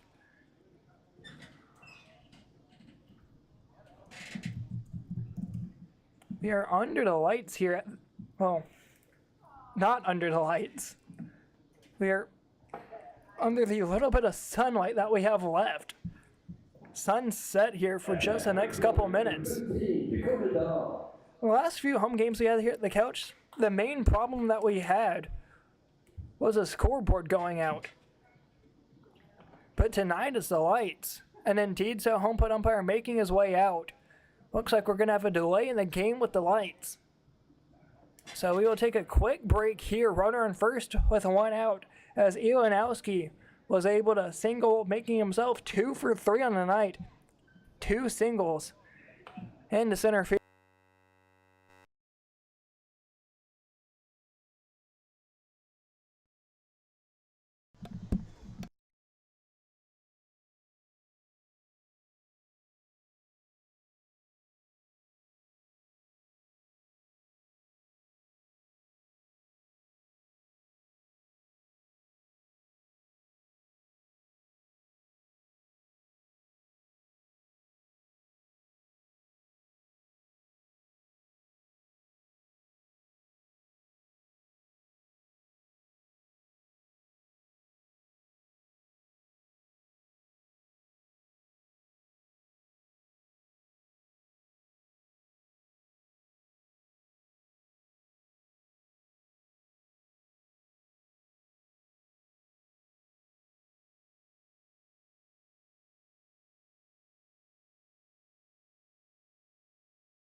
First pitch here after the light delay, as we still have no lights in right field, as the ones in left have come back on. Waiting things off, here is Dakota Dahl. Popped up, shortstop of Lindsay underneath of it, able to make the grab. Second out of the inning.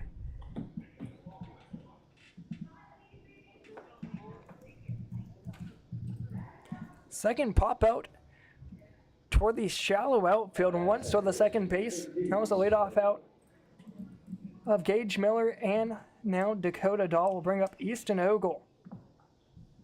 Apologies here, working it back. Thank you everyone for watching so far tonight here on Disco Turkey YouTube, and the 7-5 Wampus Cats lead here in the 6th inning. And nail biter so far as the Turkeys were able to claw their way back in it, tie it at 5 in the 5th. But in the 6th, the Wampus Cats take home 2. Hard to cut there, 0-1. The man on first is the one with the blue sweater. That's Wyatt Iwanowski, who's 2 for 3 so far this afternoon. As for Eli Joseph, he's 0 for 1, striking out in the 3rd, walking in the 5th. Foul that one straight back, 0-2.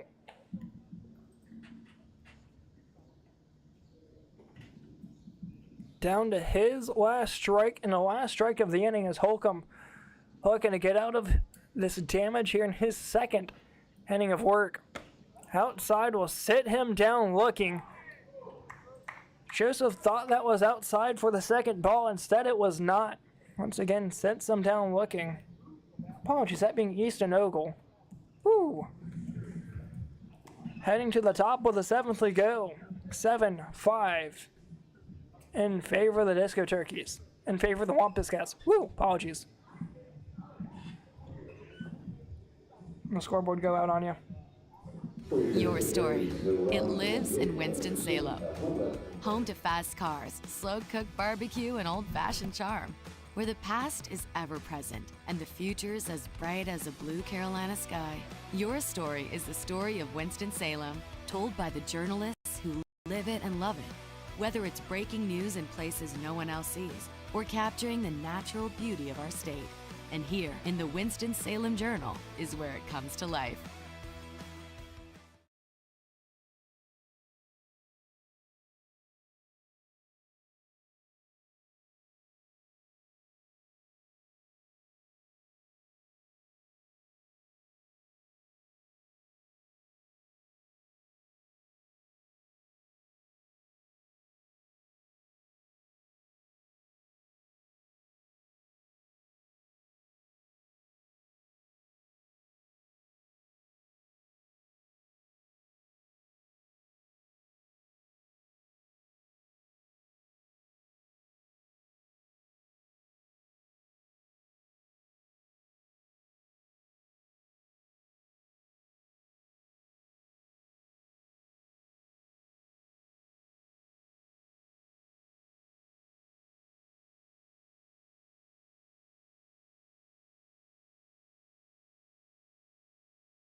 We are in a delay here as Wake Forest University is looking to fix the light problems as all the lights here at the couch has gone out.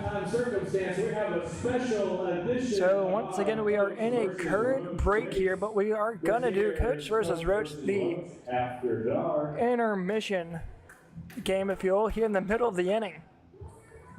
It's gonna be a going top of the seventh. 7-5 to score in favor of the Cats.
supposed to get smarter. That's why I choose an easy degree. See, I haven't learned a thing. Well, I mean, you've learned a lot when it comes to broadcasting. Nothing from school, though. Coming back here, top of the 7th inning, bringing you some life advice. Sort of. Pay attention while you're in school. I mean, especially in college, high school, I really didn't. I kind of just showed up to class, took my A, walked out. But I mean, what are you going to do? New man on the mound here, Brayden Rogers' night is done after giving up 2 runs in the 6th inning. The new man's Caden Hayes. Another left-hander here for the Turkeys. Popped up right field side underneath the crash of thunder. Ended up losing it, but finding it was Dakota Dahl. 1 up, 1 down here for the leadoff man, Connor Lindsay. Looks like we're going to have another delay. Another delay here. This is going to be lightning delay now. Just had to delay for the lights. I'm with that one fan. Just call the game at this point. It's the 7th inning. Had to delay for lights. Now a lightning delay. A lot of electricity in the air, and some of them lights still ain't even on. So we'll see if they continue the game or not, whether or not they do or not. 1 out here in the top of the 7th. All I know is I got my pop. So we will take another break and continue the 7th inning.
Well, welcome back here as we are continuing in the top of the 7th after 2 back-to-back delays, one due to the lights being out, and then a semi-quick lightning delay, if you will. I don't think a lightning delay's ever been quick. That was about near 50 minutes. Well, you know, it's always at least 30 minutes after the last strike. Yeah. At least there wasn't too many lightning strikes after that initial one. Well, when we looked at that forecast, it looked pretty rough there for a minute. It looked like it was about to pass right over us. Just goes to the south side. Even though I'm here in the booth, I don't think it rained any here. No, it didn't. We gracefully just missed just misses one there, fouling it back. 0-2. A ball and 2 strikes. Oh, a ball and 2 strikes. Not much, as the man on the mound continues to be Caden Hayes. He started the inning, got the one out before the delay, and comes right back here to a strikeout from Brendan Fulcher. Just picking up right where he left off. Back-to-back outs here in the 7th. 2 up, 2 down will bring us Jet Thomas. That's one of the hardest feats in sport. Is that a plane?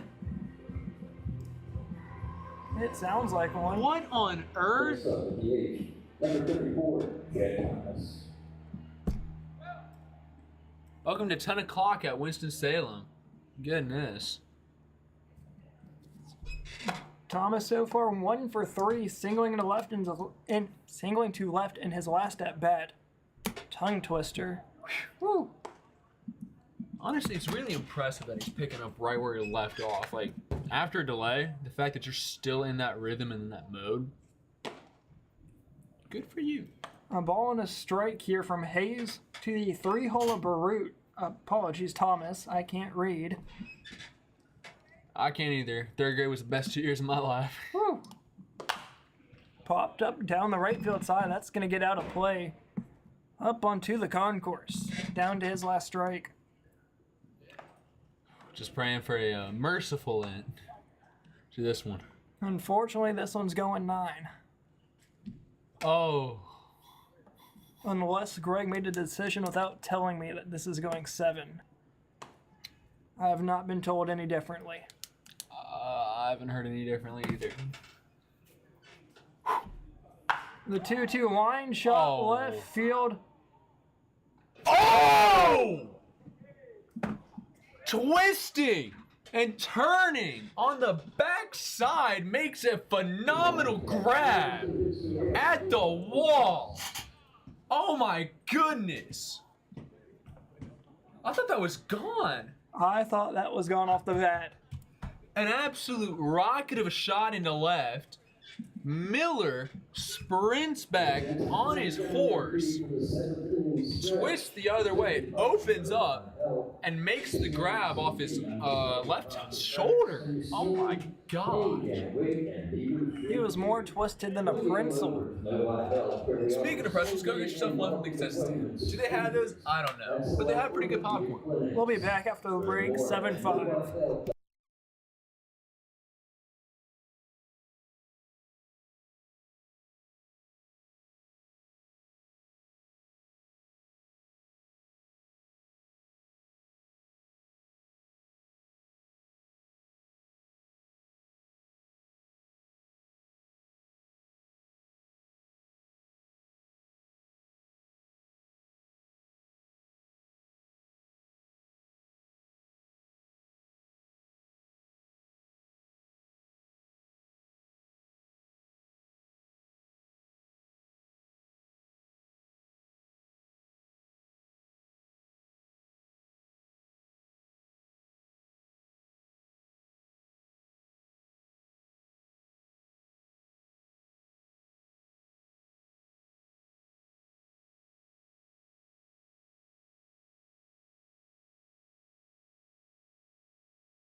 7, Elijah Joseph.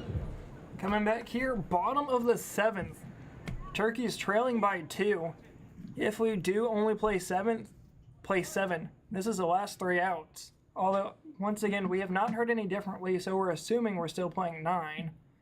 Either way, you got to treat this like a high leverage situation. You got 9 outs to play with, and coming back from a delay like this, you really don't have that much momentum. You're starting blank from scratch. Alongside that, the Turkeys have only had 1 good offensive inning. I'd argue that first inning was pretty decent, but you know. Leadoff home run followed by 3 strikeouts. A run's a run. You got to scratch any way you can. Crooked numbers on the board. New man on the mound, that's Malik Foster taking over for Holcomb. Both sides have new pitchers here in this inning. Well, I guess if you'd say after the delay. The first delay, that is. Still weird how the lights went up. That's something I've never seen before. Well, I had the transformer at my high school blow up. Well, at a field like this, it's something that you just would not expect. No, and especially without any like major lightning strikes in the actual area prior to the lightning delay. Like just a pure electric malfunction. 1 and 2 the count here to Joseph. You know, the man of the hour is standing in the dugout. Ty Vespi. I'd say he goes for it. He's got to get a second of the game, right? Comes in pairs. Up and out, count evens 2 and 2.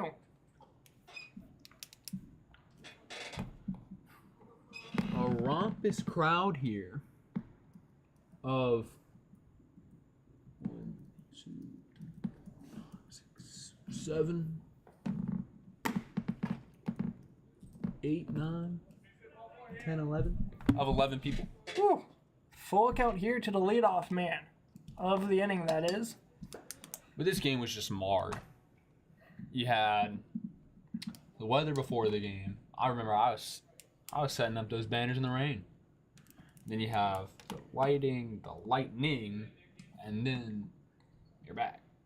And it's 9:40 at night at LJVM. What parent's going to keep their kid? Starting things off, a long at bat here, payoff pitch ends up in the result for the Wampus Cats. Gets a swing and a miss. Start things off in the inning with a strikeout. Devilish slider just looked right out over the plate, ended up in the other batter box.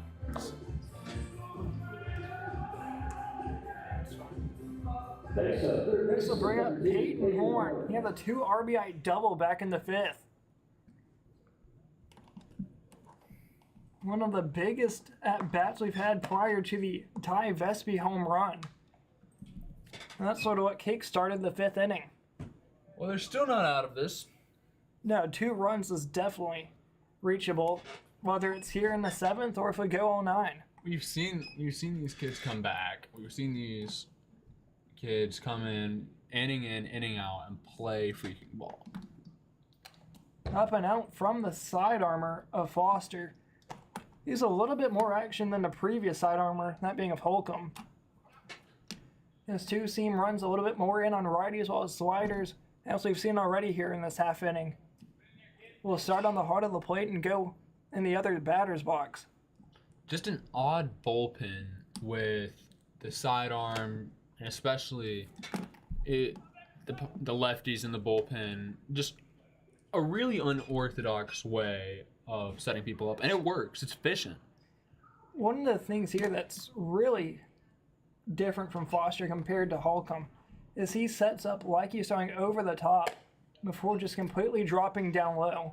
4-pitch walk here to Horn will take us to the top. It almost acts like Foster's wanting to throw over the top, and then last second decides to flip down bottom. You think you'd ever throw someone off if you did throw them over the top from there? More than likely, it probably would. I'd do that. Just, mess with people. Always keep them on their toes, on their edge. You know what's calling my name after this cookout? I might have to stop. Well, depending on where you are. It's between there or Sheets. There's a cookout in Clemens. And then there's the one... Well, there's one in Jonestown. There's one on the other side near the Dash Stadium. Yeah. So you got your options. I think like 2 or 3 sheets are from around here.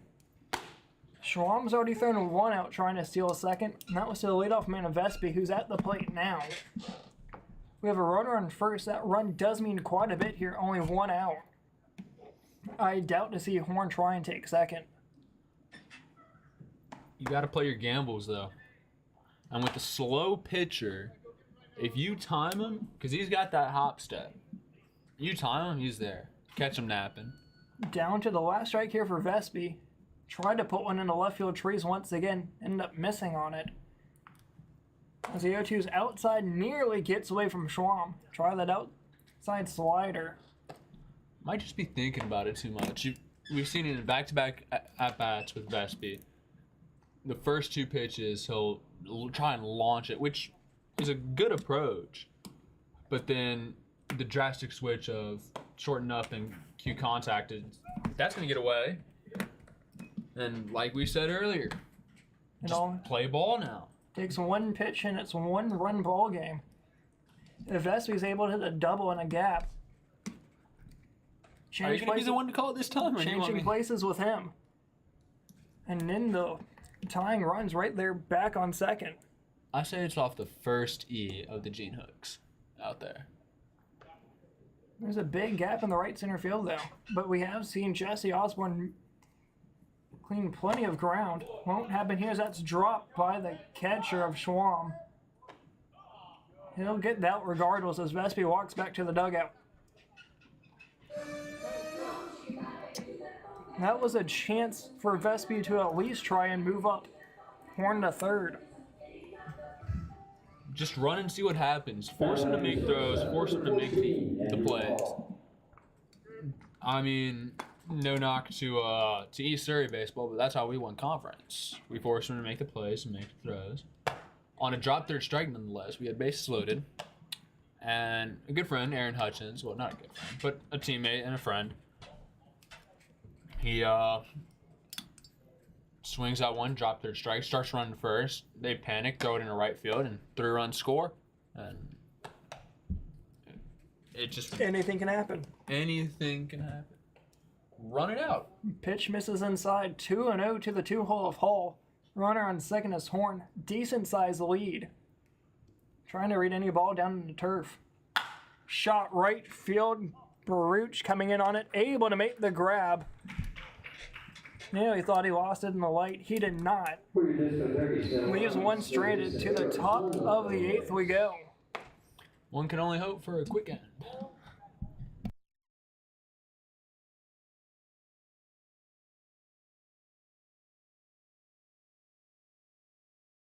I want to stop being sidelined by pain. I want to tell him I'm in. I want a surgeon who speaks more knees than he can count. I want the best care in the game. I want a team that's with me every step of the way. I want to bounce back fast. I want to show them my best is yet to come. For the best orthopedic care, you want Novant. Novant Health. Best surgeons, amazing nurses, remarkable care.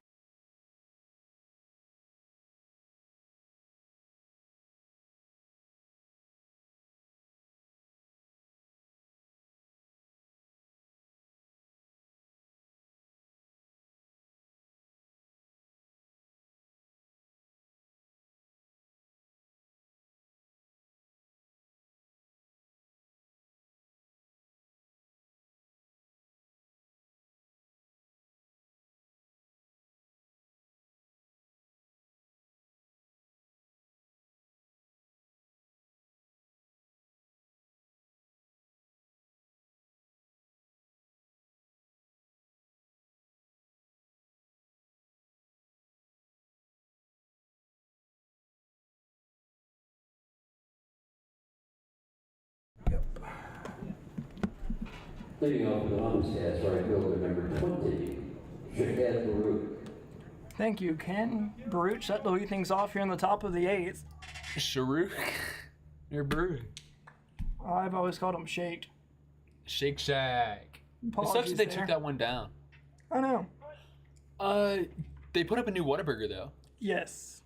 I'm actually really excited to go try that. Has it opened yet? No, because I was out there getting my haircut like Monday, I think. I don't know.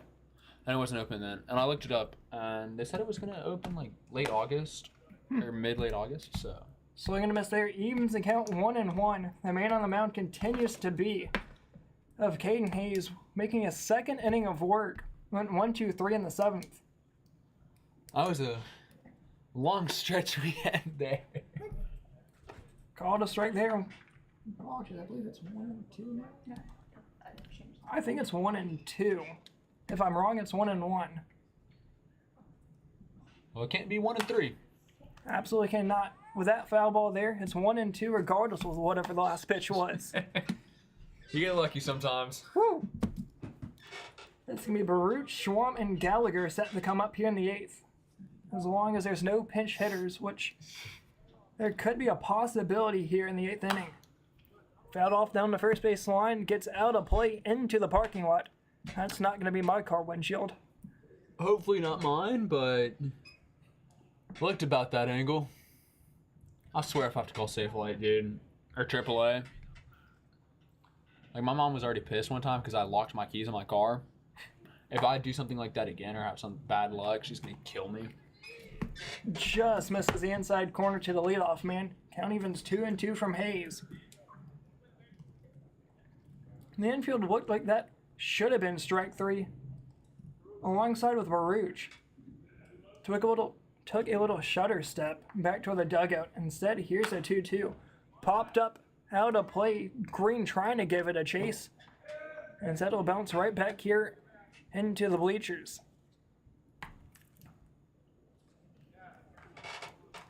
Oh, they didn't put Thomas on there. Dang. Shout out to Thomas Conrad. Just got drafted by the Milwaukee Brewers out of Northwest Florida State. If I'm not mistaken, I think one of the players that were drafted from the Disco Turkeys was Adam Conrad. Yes, Adam's now in single A with the Padres. So congrats to that family. Know them very well. They are some of the best people you ever meet. And congratulations to both Adam and Thomas. Swinging a miss there to the leadoff man on the payoff pitch. Brings us one out here in the 8th to bring up Sam Schwam. So far, he is 0 for 2 with a hit by pitch. Reached on a drop third strike, struck out in the 6th. And he was hit in the 2nd. He scored 1 run. That was a part of the 5-run second inning. Like, I don't... Up and out from Hayes, 1-0.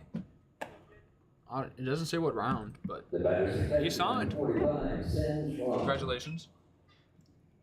And could have just been like a free agent signing. No. It was... Popped up down the right field line. Green giving it a chase, trying to make a diving grab. Instead, he'll stay on his feet. Just about went face first into the bullpen. But a long strike nonetheless. 1-1. But I mean, he's done something that nobody... That is a plane. That plane's back. Huh. Dude. Our 8th inning flyover. Wish they could do that for the national anthem one of these days. But no, he's done something that a lot of kids dream of and work their entire lives for. So congratulations to all the signees. And I do believe we did have one from the Disco Turkeys, at least this year. Popped up, Green with another chance. Once again, gonna let that one drop in front of him. 1-2. Well, the turf's dried out, so tough. It's gonna be tough to make a slide on that. Whew. Struck out the leadoff man of the inning of Baruch. He's trying to do the same thing here to Schwam and Gallagher. That's what you can hope for.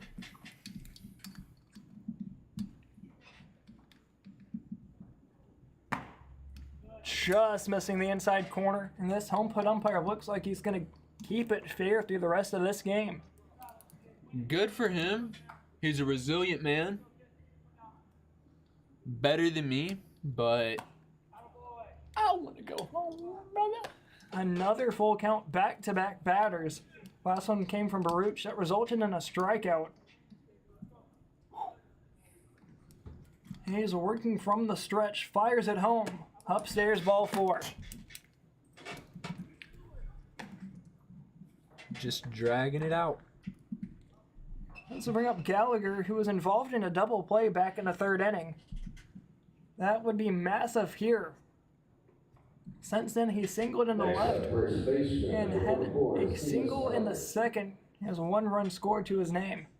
I think he did get drafted as a. No, because he's not a free agent. Well, like I know it's not free agent, but there's those signings that happen after the draft concludes. Isn't there? Oh, like a lottery or no? Universal or something like that. I don't know. Regardless, congratulations. Yeah. Still trying to figure that one out. Because I swear I saw something that said it was like 20th round. Which, hey, good for you, man.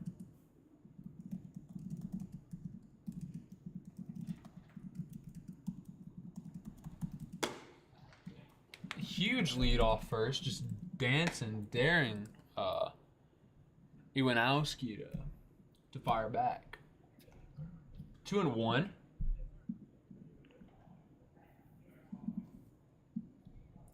There are indeed undrafted free agents. Yes, that's what it is. I think he might have fallen under that. That's fouled off down to his last strike. Count evens 2-2. But hey, you find a way. The beauty of the MLB is that you can be a round 1 pick and make the league, and you could be a 20th round pick and be a perennial all-star. Anything can happen as long as you find a way to get yourself placed onto a team. Mm-hmm. And it all starts right here during college baseball. I never got that luxury, but I wasn't good enough. There are the handful of players that do come straight out of high school, though. Yeah, that Corona high school team had 3 signees. There's one from Davie. There was one, yeah, Coy James. Coy James. Singling into left is Gallagher, puts runners first and second. Both of those coming with 1 out. Do you know if he's going to go to his commitment at Ole Miss, or? I doubt it. I don't know. I feel like, because he got drafted like 5th round. Yeah.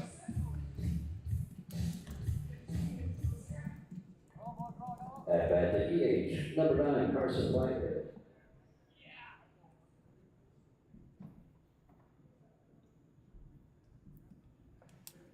You never know. Hayes is going to call for his catcher Uwharrie to make his way out to the mound. So we'll have a mound visit here. Runners first and second with an out. Man at the plate, that's going to be Carson Whitehead. An RBI single back in the 6th. He has a chance to get another one here in the 8th. As a runner in scoring position, that's going to be Sam Schwam, who reached safely on a walk before being pushed over the second on the single from Gallagher. Whitehead has a run score that's in the 2nd inning based on a walk. Hardy hack there, oh my. He was really trying to do damage on that. So that's the count here, 0-1. You know, I'm not praying for this, but a nice 8-run inning wouldn't be that bad right about now. As long as the bottom half goes quickly. Mm-hmm. Either that or do the other thing around. Get a quick 2 outs and then score 12. You're better at math than me. It took me about 5 minutes to figure out what 17 minus 5 is. Line shot, left field, foul. It didn't have the height on it, but it was definitely hit hard. An absolute BB. I think that probably would have been off. I probably would have skipped up off the wall and been in trouble. Would have at least one hopped the wall. There's no way Miller is getting to that. Oh gosh, no. Big bouncing lead over at second from Schwam. Fires home, popped up in foul ground. Green underneath of it, able to make the grab. Second out of the inning. He'll get that one this time. Imagine hitting a line shot, but foul, just to popping out in foul ground. That's baseball, man. That's just baseball. In case you're wondering how late it is in Winston, the night train's running. The night train. This game started at 6:30. Not complaining. Just, stating facts. left on right matchup here against Cruz Arnold. First pitch misses outside, ball 1. Do you think we have Red Bulls in the contestant? Probably some form of energy drink.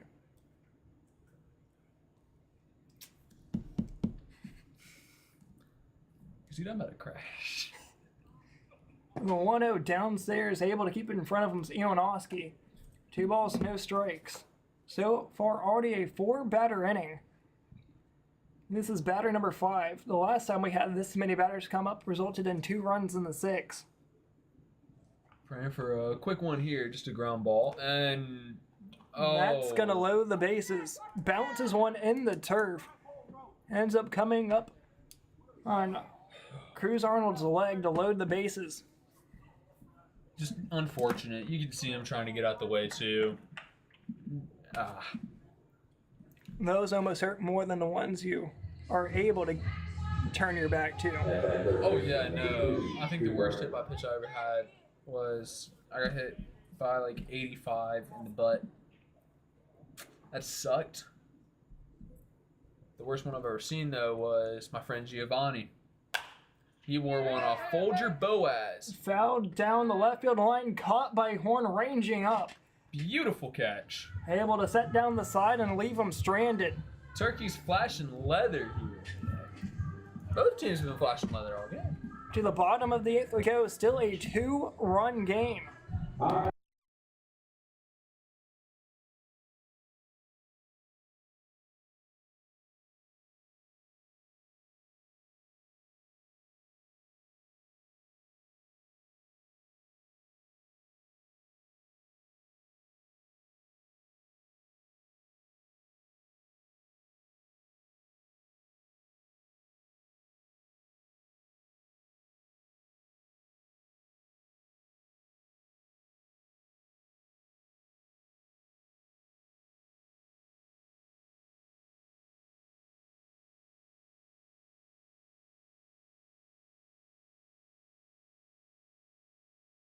Your story.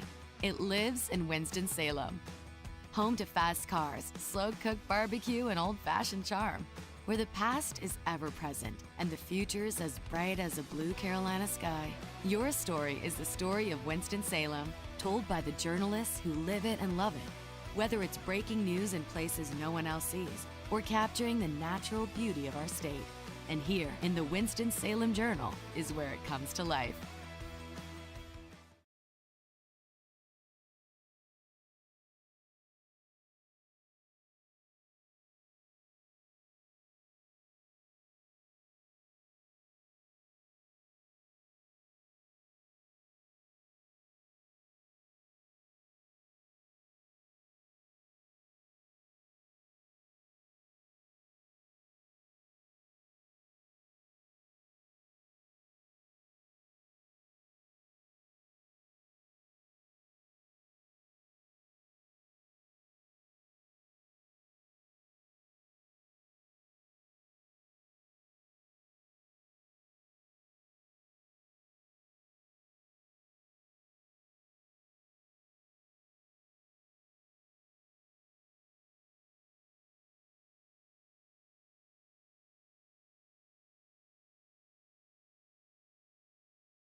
Bottom of the 8th we go. 6 outs remaining here for the Turkeys to score at least 2 runs.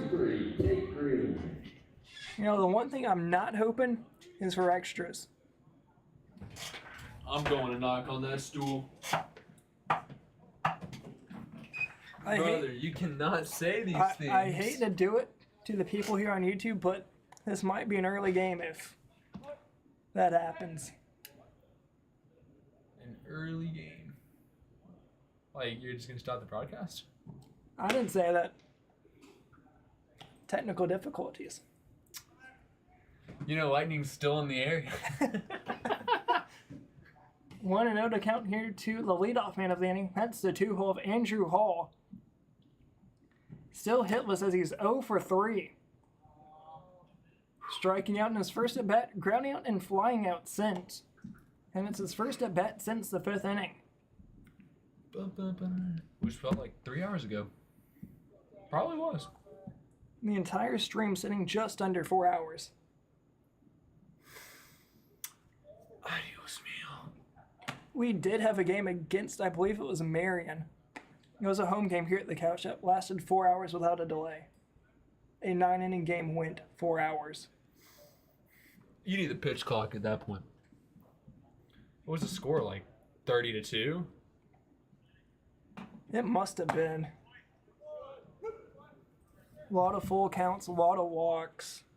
Well, a generous call there. As 3-1 is what he just signaled. 3 balls and a strike here to Andrew Hall. Looking for a 5-pitch walk. Indeed, he'll get it. And this will bring up Tate Green. And then Uwharrie on deck. So far, the Turkeys have only had 3 hits so far tonight. 2 of them coming from Uwharrie. The other one coming from Ty Vespi. Apologies, there's been 4 hits. Add 1 to the hit column for Turkeys home side. Thank you. Peyton Horn with a 2 RBI double. Wyatt Uwharrie with 2 singles. And then Ty Vespi.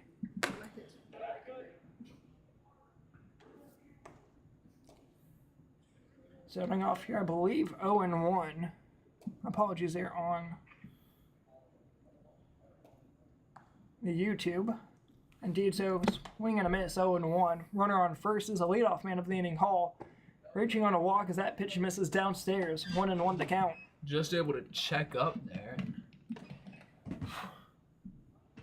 Give yourself life. Still 6 outs remain to get 2 runs. So far, we've gone through 7 innings, and the Turkeys have been able to plate home 5. And so Schwam, he thought about backpicking over to Gallagher. Instead, he'll hold on to it. They do not have this AC working. Let's turn it off. Yeah. You're a lifesaver, brother. I love hot muggy nights in North Carolina. Just not when I'm in a broadcast booth. In pants.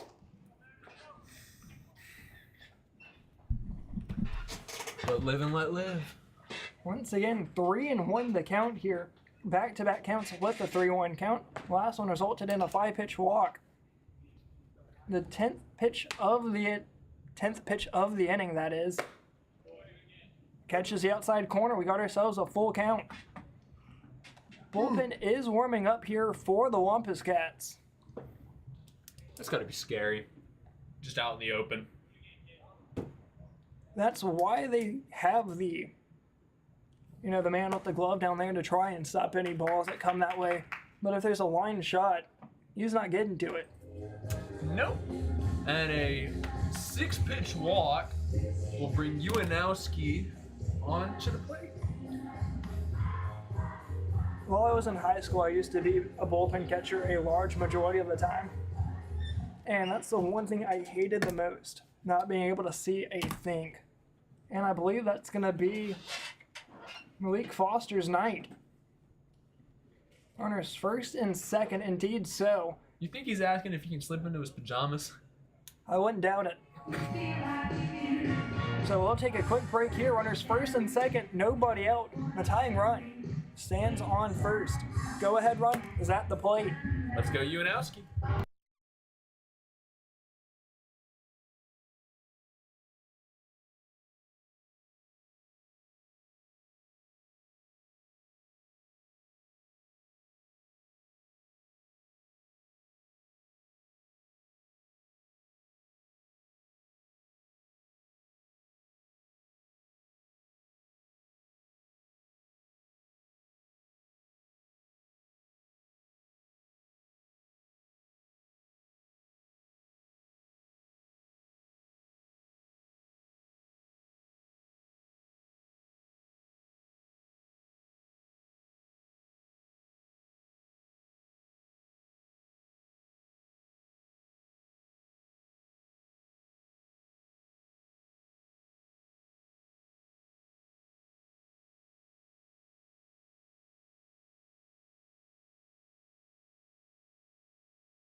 Number 17, Wyatt Uwharrie. Uwharrie up to the plate. He's the man that the Turkeys have been wanting. He has 2 singles and 2 at-bats in the 5th and 6th inning. Looking to do the same thing here.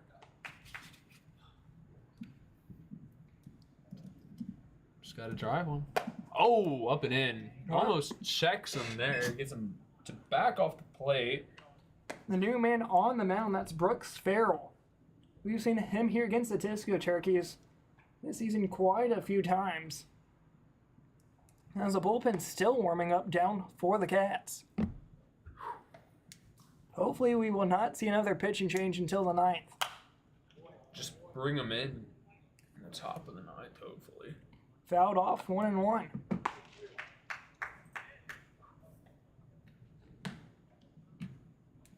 Runner on second, and that's going to be of Tate Green over at first, Gage Miller.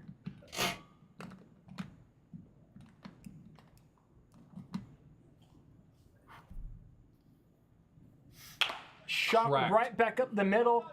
Gonna be a play at third. If Osborne wanted to give it to him, he'll instead throw it to second as Fulcher's not able to reach in time. Bases are loaded after 2 walks and now a single. That's got to scare you as a runner. Seeing a ball come straight at you. Green going back in the second, unsure where that ball was going to go. Nearly clipped him as he was able to get back to third safely. Bases loaded, nobody out for. That's in the spot for Dakota Dahl, but we might have ourselves a pinch hitter.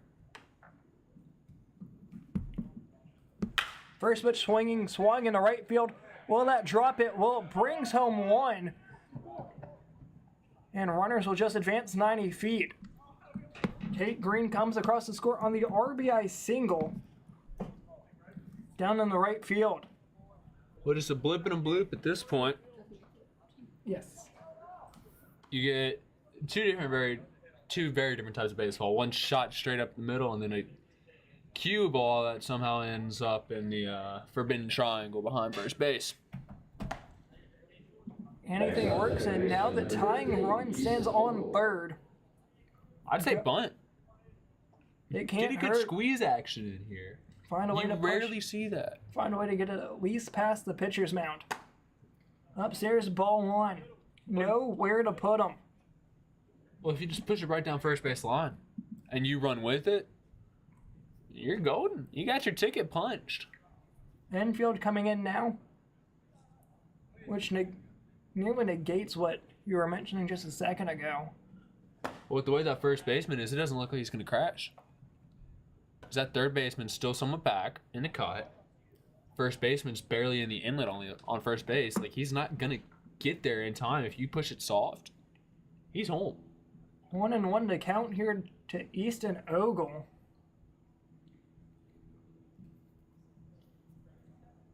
Firing it home, shot over to second, able to pick it up. Is Fulcher throws it home, was he able to stay on the bag? He was. 1 out. Heads up play. The only thing that you can't do different is why not tag the runner that's running right near you? That's a tailor-made double play. The only thing that I can see why they did is say if he makes a bad throw to second, or if they're not able to double up in time. A tying run came across the score. Well, no. So now he got that hot shot. All he has to do is stick his glove out, tag, and then make the transfer and throw home.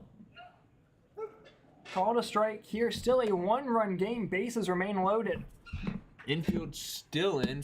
First baseman coming in a bit more on the cut in front of the runner.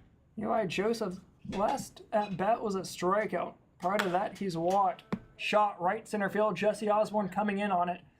Will he have the plate? We will. Uwharrie, is he able to avoid the tag? He is not. Double play just like the Turkeys did back in the first inning is how the inning comes to a close. Had bases loaded. He's arguing whether or not he had a lane for him. Because the catcher never had the ball and kind of set up and blocked the plate. an obscure call there, but just one of them moments. Getting in a not heated discussion, but somewhat verbal. Let's see if I can make out what they're saying.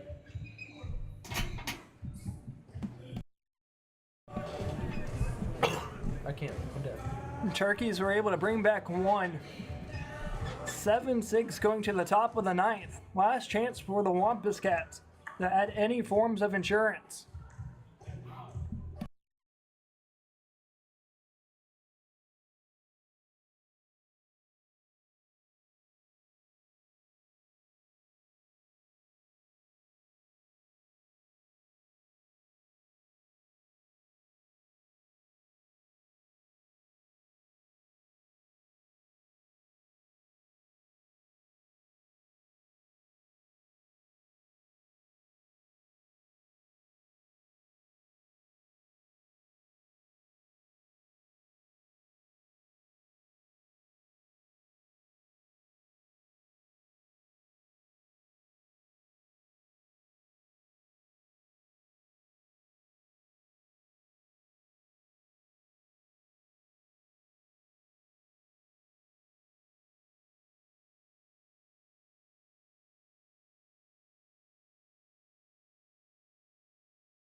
Last inning here, top of the ninth we go.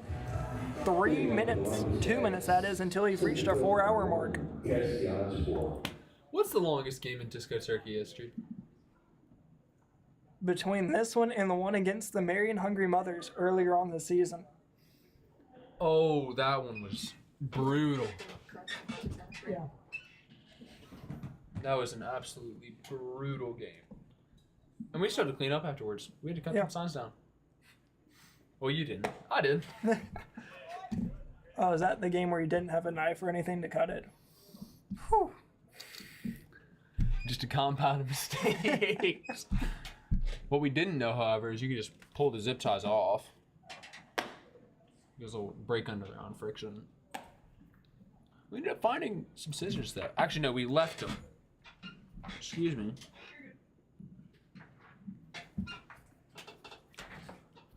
The 2-0 shot into center field over the head of Vespi. He's made one play like this. Make that two.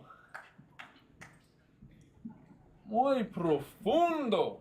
Ranging over his head towards deep center field. Able to bring that one in for out number one of the inning. That will retire the fellow center fielder of Jesse Osborne.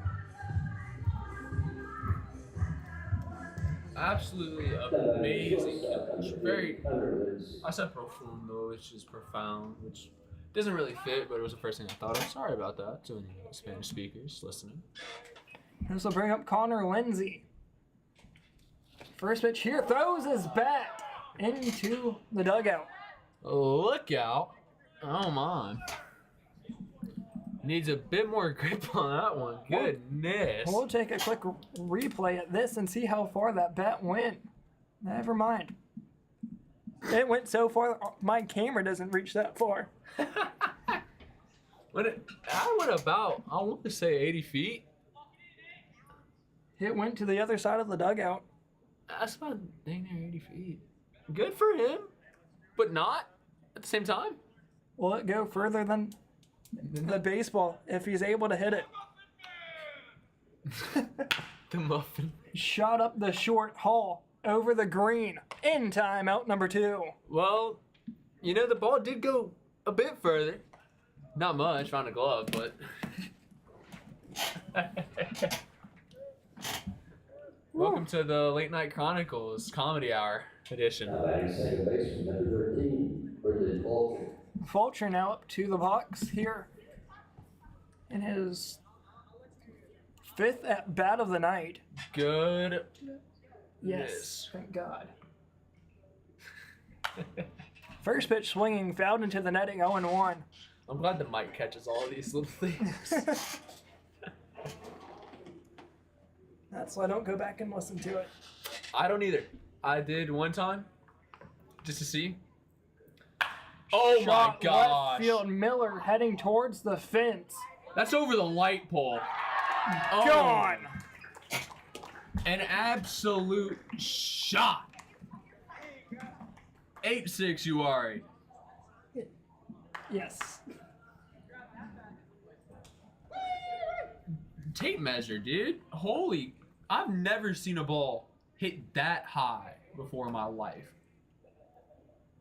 With how high it was hit, I didn't think it had the distance on it. It looks like it went over that light pole. Miller over in the left was giving it a ride. If he had room, he may have got to it. This chair sinks. This is awesome. Jet Thomas now coming up to the dish, line down the third base side. Horn nearly made a diving grab, chasing for two. Stumbles. Fires it in. Misplayed. The second baseman of Ogle able to work it in from deep shortstop area. Luckily for the Turkeys, they'll just keep it to a double. Fortunately, so here comes, is this our good friend that flashed the leather? This is Baruch. Shake Shack. Yes. That's his unofficial nickname now. I could go for some steak and shake. The fries, at least. Ooh. You remember those fries? Unreal. Those were the days. Like I remember. You're getting me in the mood for like Raisin Canes.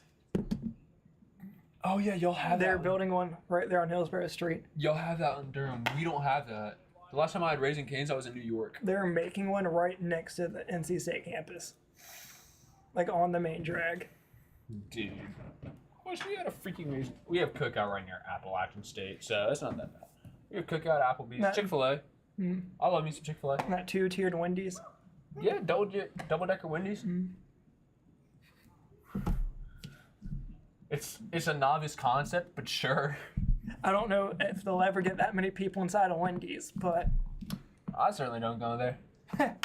shot to second. Ogle fires it to Green with plenty of room to spare. To the home half we go. It's going to take 2 to tie it, 3 to win it.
Coming back here, down to the last 3 outs, bottom of the ninth we go. It's Peyton Horn up against Brooks Farrell, making his second inning of work.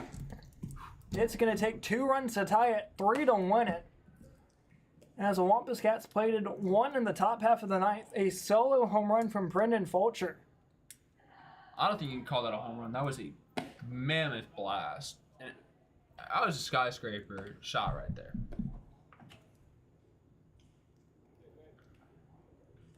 I don't want to, but you're right. 1-1 the count here to Horn. You know what I don't want to? It's going to sound bad, but I kind of don't want to rally. Would love it. Absolutely. It only takes 3 base runners. It does only take 3 base runners. Regardless of how you see it. We're seeing 3. I say grand slam. Shot into the shortstop area. Lindsay is going to hold on to it. Air. Well, no, that's not a play you can make. I don't think so. Could you? It'd have to be big. It was a hard hit ball. And like, we got the man of the hour. We got Mr. Ty Best. Whichever one you want to get. What time is Chick-fil-A? Fielder number 1, Westby. Which one? Any of them. I feel like they all close at the same time. Either 10 or 11. I think 10. Dang. I know Bojangles closes at 10.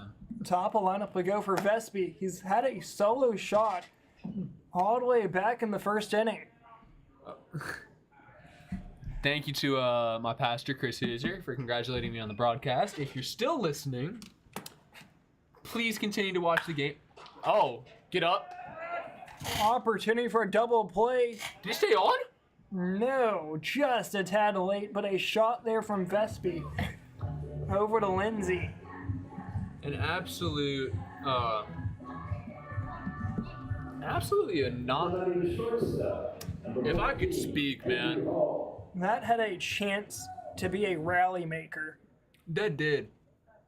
But a phenomenal play by the shortstop, especially trying to get one back to first base on a jump throw. This brings up Andrew Hall. Last at bat, coming last inning, leading things off with a walk. Ended up scoring the 1 run that the Turkeys plated in the 8th inning. I still see the argument of the fact that Uwharrie should have had that lane. Would it have made a difference? No. But the lane has to be given anyways. If it turns out to being a 1-run game, it will. Downstairs, gets away from Schwam, trying to throw him out at second. Tag is just a tad late as a throw from Schwam went high. Showing off the leather today, both sides. Phenomenal catches from Baruch, Osborne, good plays by Schwam, and then our good friends Miller and Vespi making beautiful plays in the outfield. Vespi doing it twice. Hopefully that's all the good leather we've seen, because we need a rally here in the bottom half. Yeah, we do.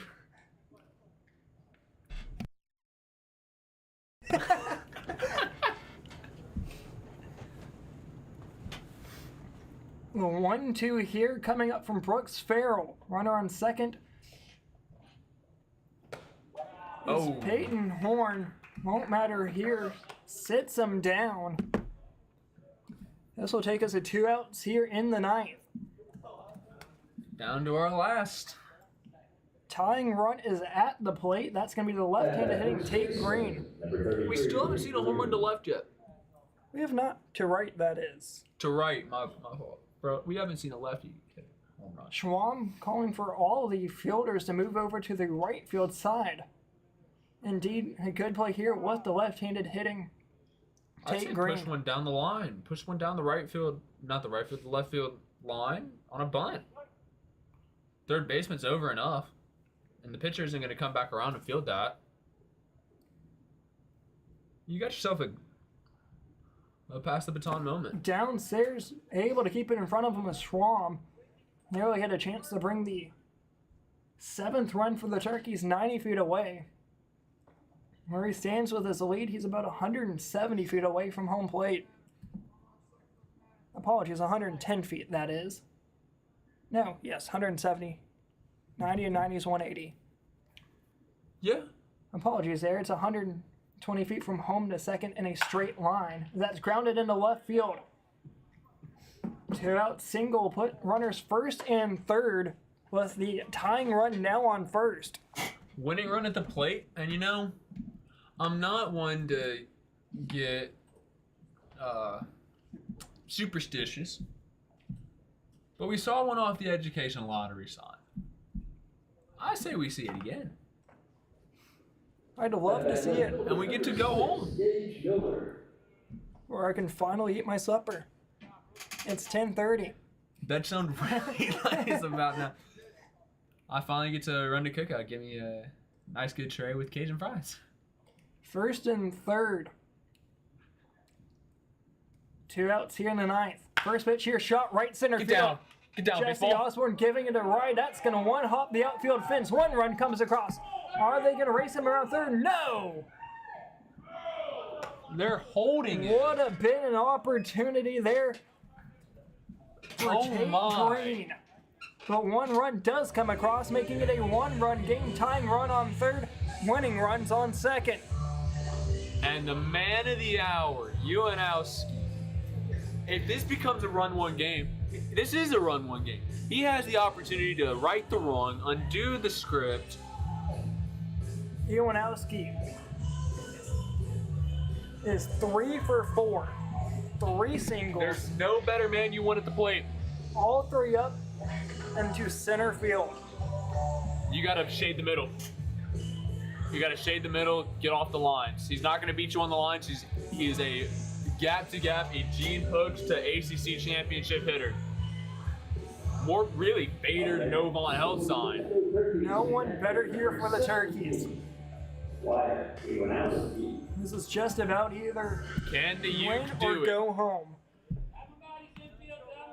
Down to crunch time. No pressure here. It's all in the day's work.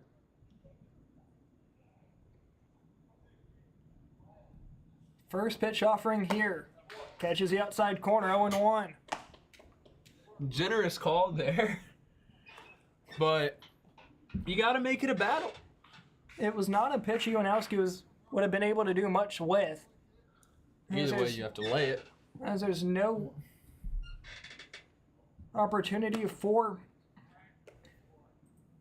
a failure, if you will. Well, I mean, there is. It's called you go home, but If we you want to go home happy. Indeed so. The Uke wants to go home happy. If we were in a situation with an out, base hit, pop fly would do justice, but now it's going to take a base knock. As that misses the inside corner, was that a makeup call? Top of the zone doesn't get the call. It's going to be 2-1, and you can feel the hair starting to stand up. All 8 fans are getting into it, I guess, if you will, as much as 8 fans can. The 2-1 offering upstairs. Woo! Called a strike. Delayed call for a 2-2. Down to the last strike here of the night. It's deuces, man. You got to rub it. Superstition. Does the Uke have it? Runners second and third, Green and Miller. Who's the pitcher? Farrell? Brooks Farrell. Shot center field, Jesse Osborne. Is going to be underneath of it, able to make the grab. That's going to do it. And the Uwharrie play at the plate would decide the game. Ends up flying out to center, and that will do it. Final score 8-7 in favor of the Wampus Cats. We have another game back here on tomorrow night. Once again, another 6:30 start time. Thank you very much for joining us on the Winston-Salem Late Night Chronicles. Lightning edition. Once again, final score 8-7.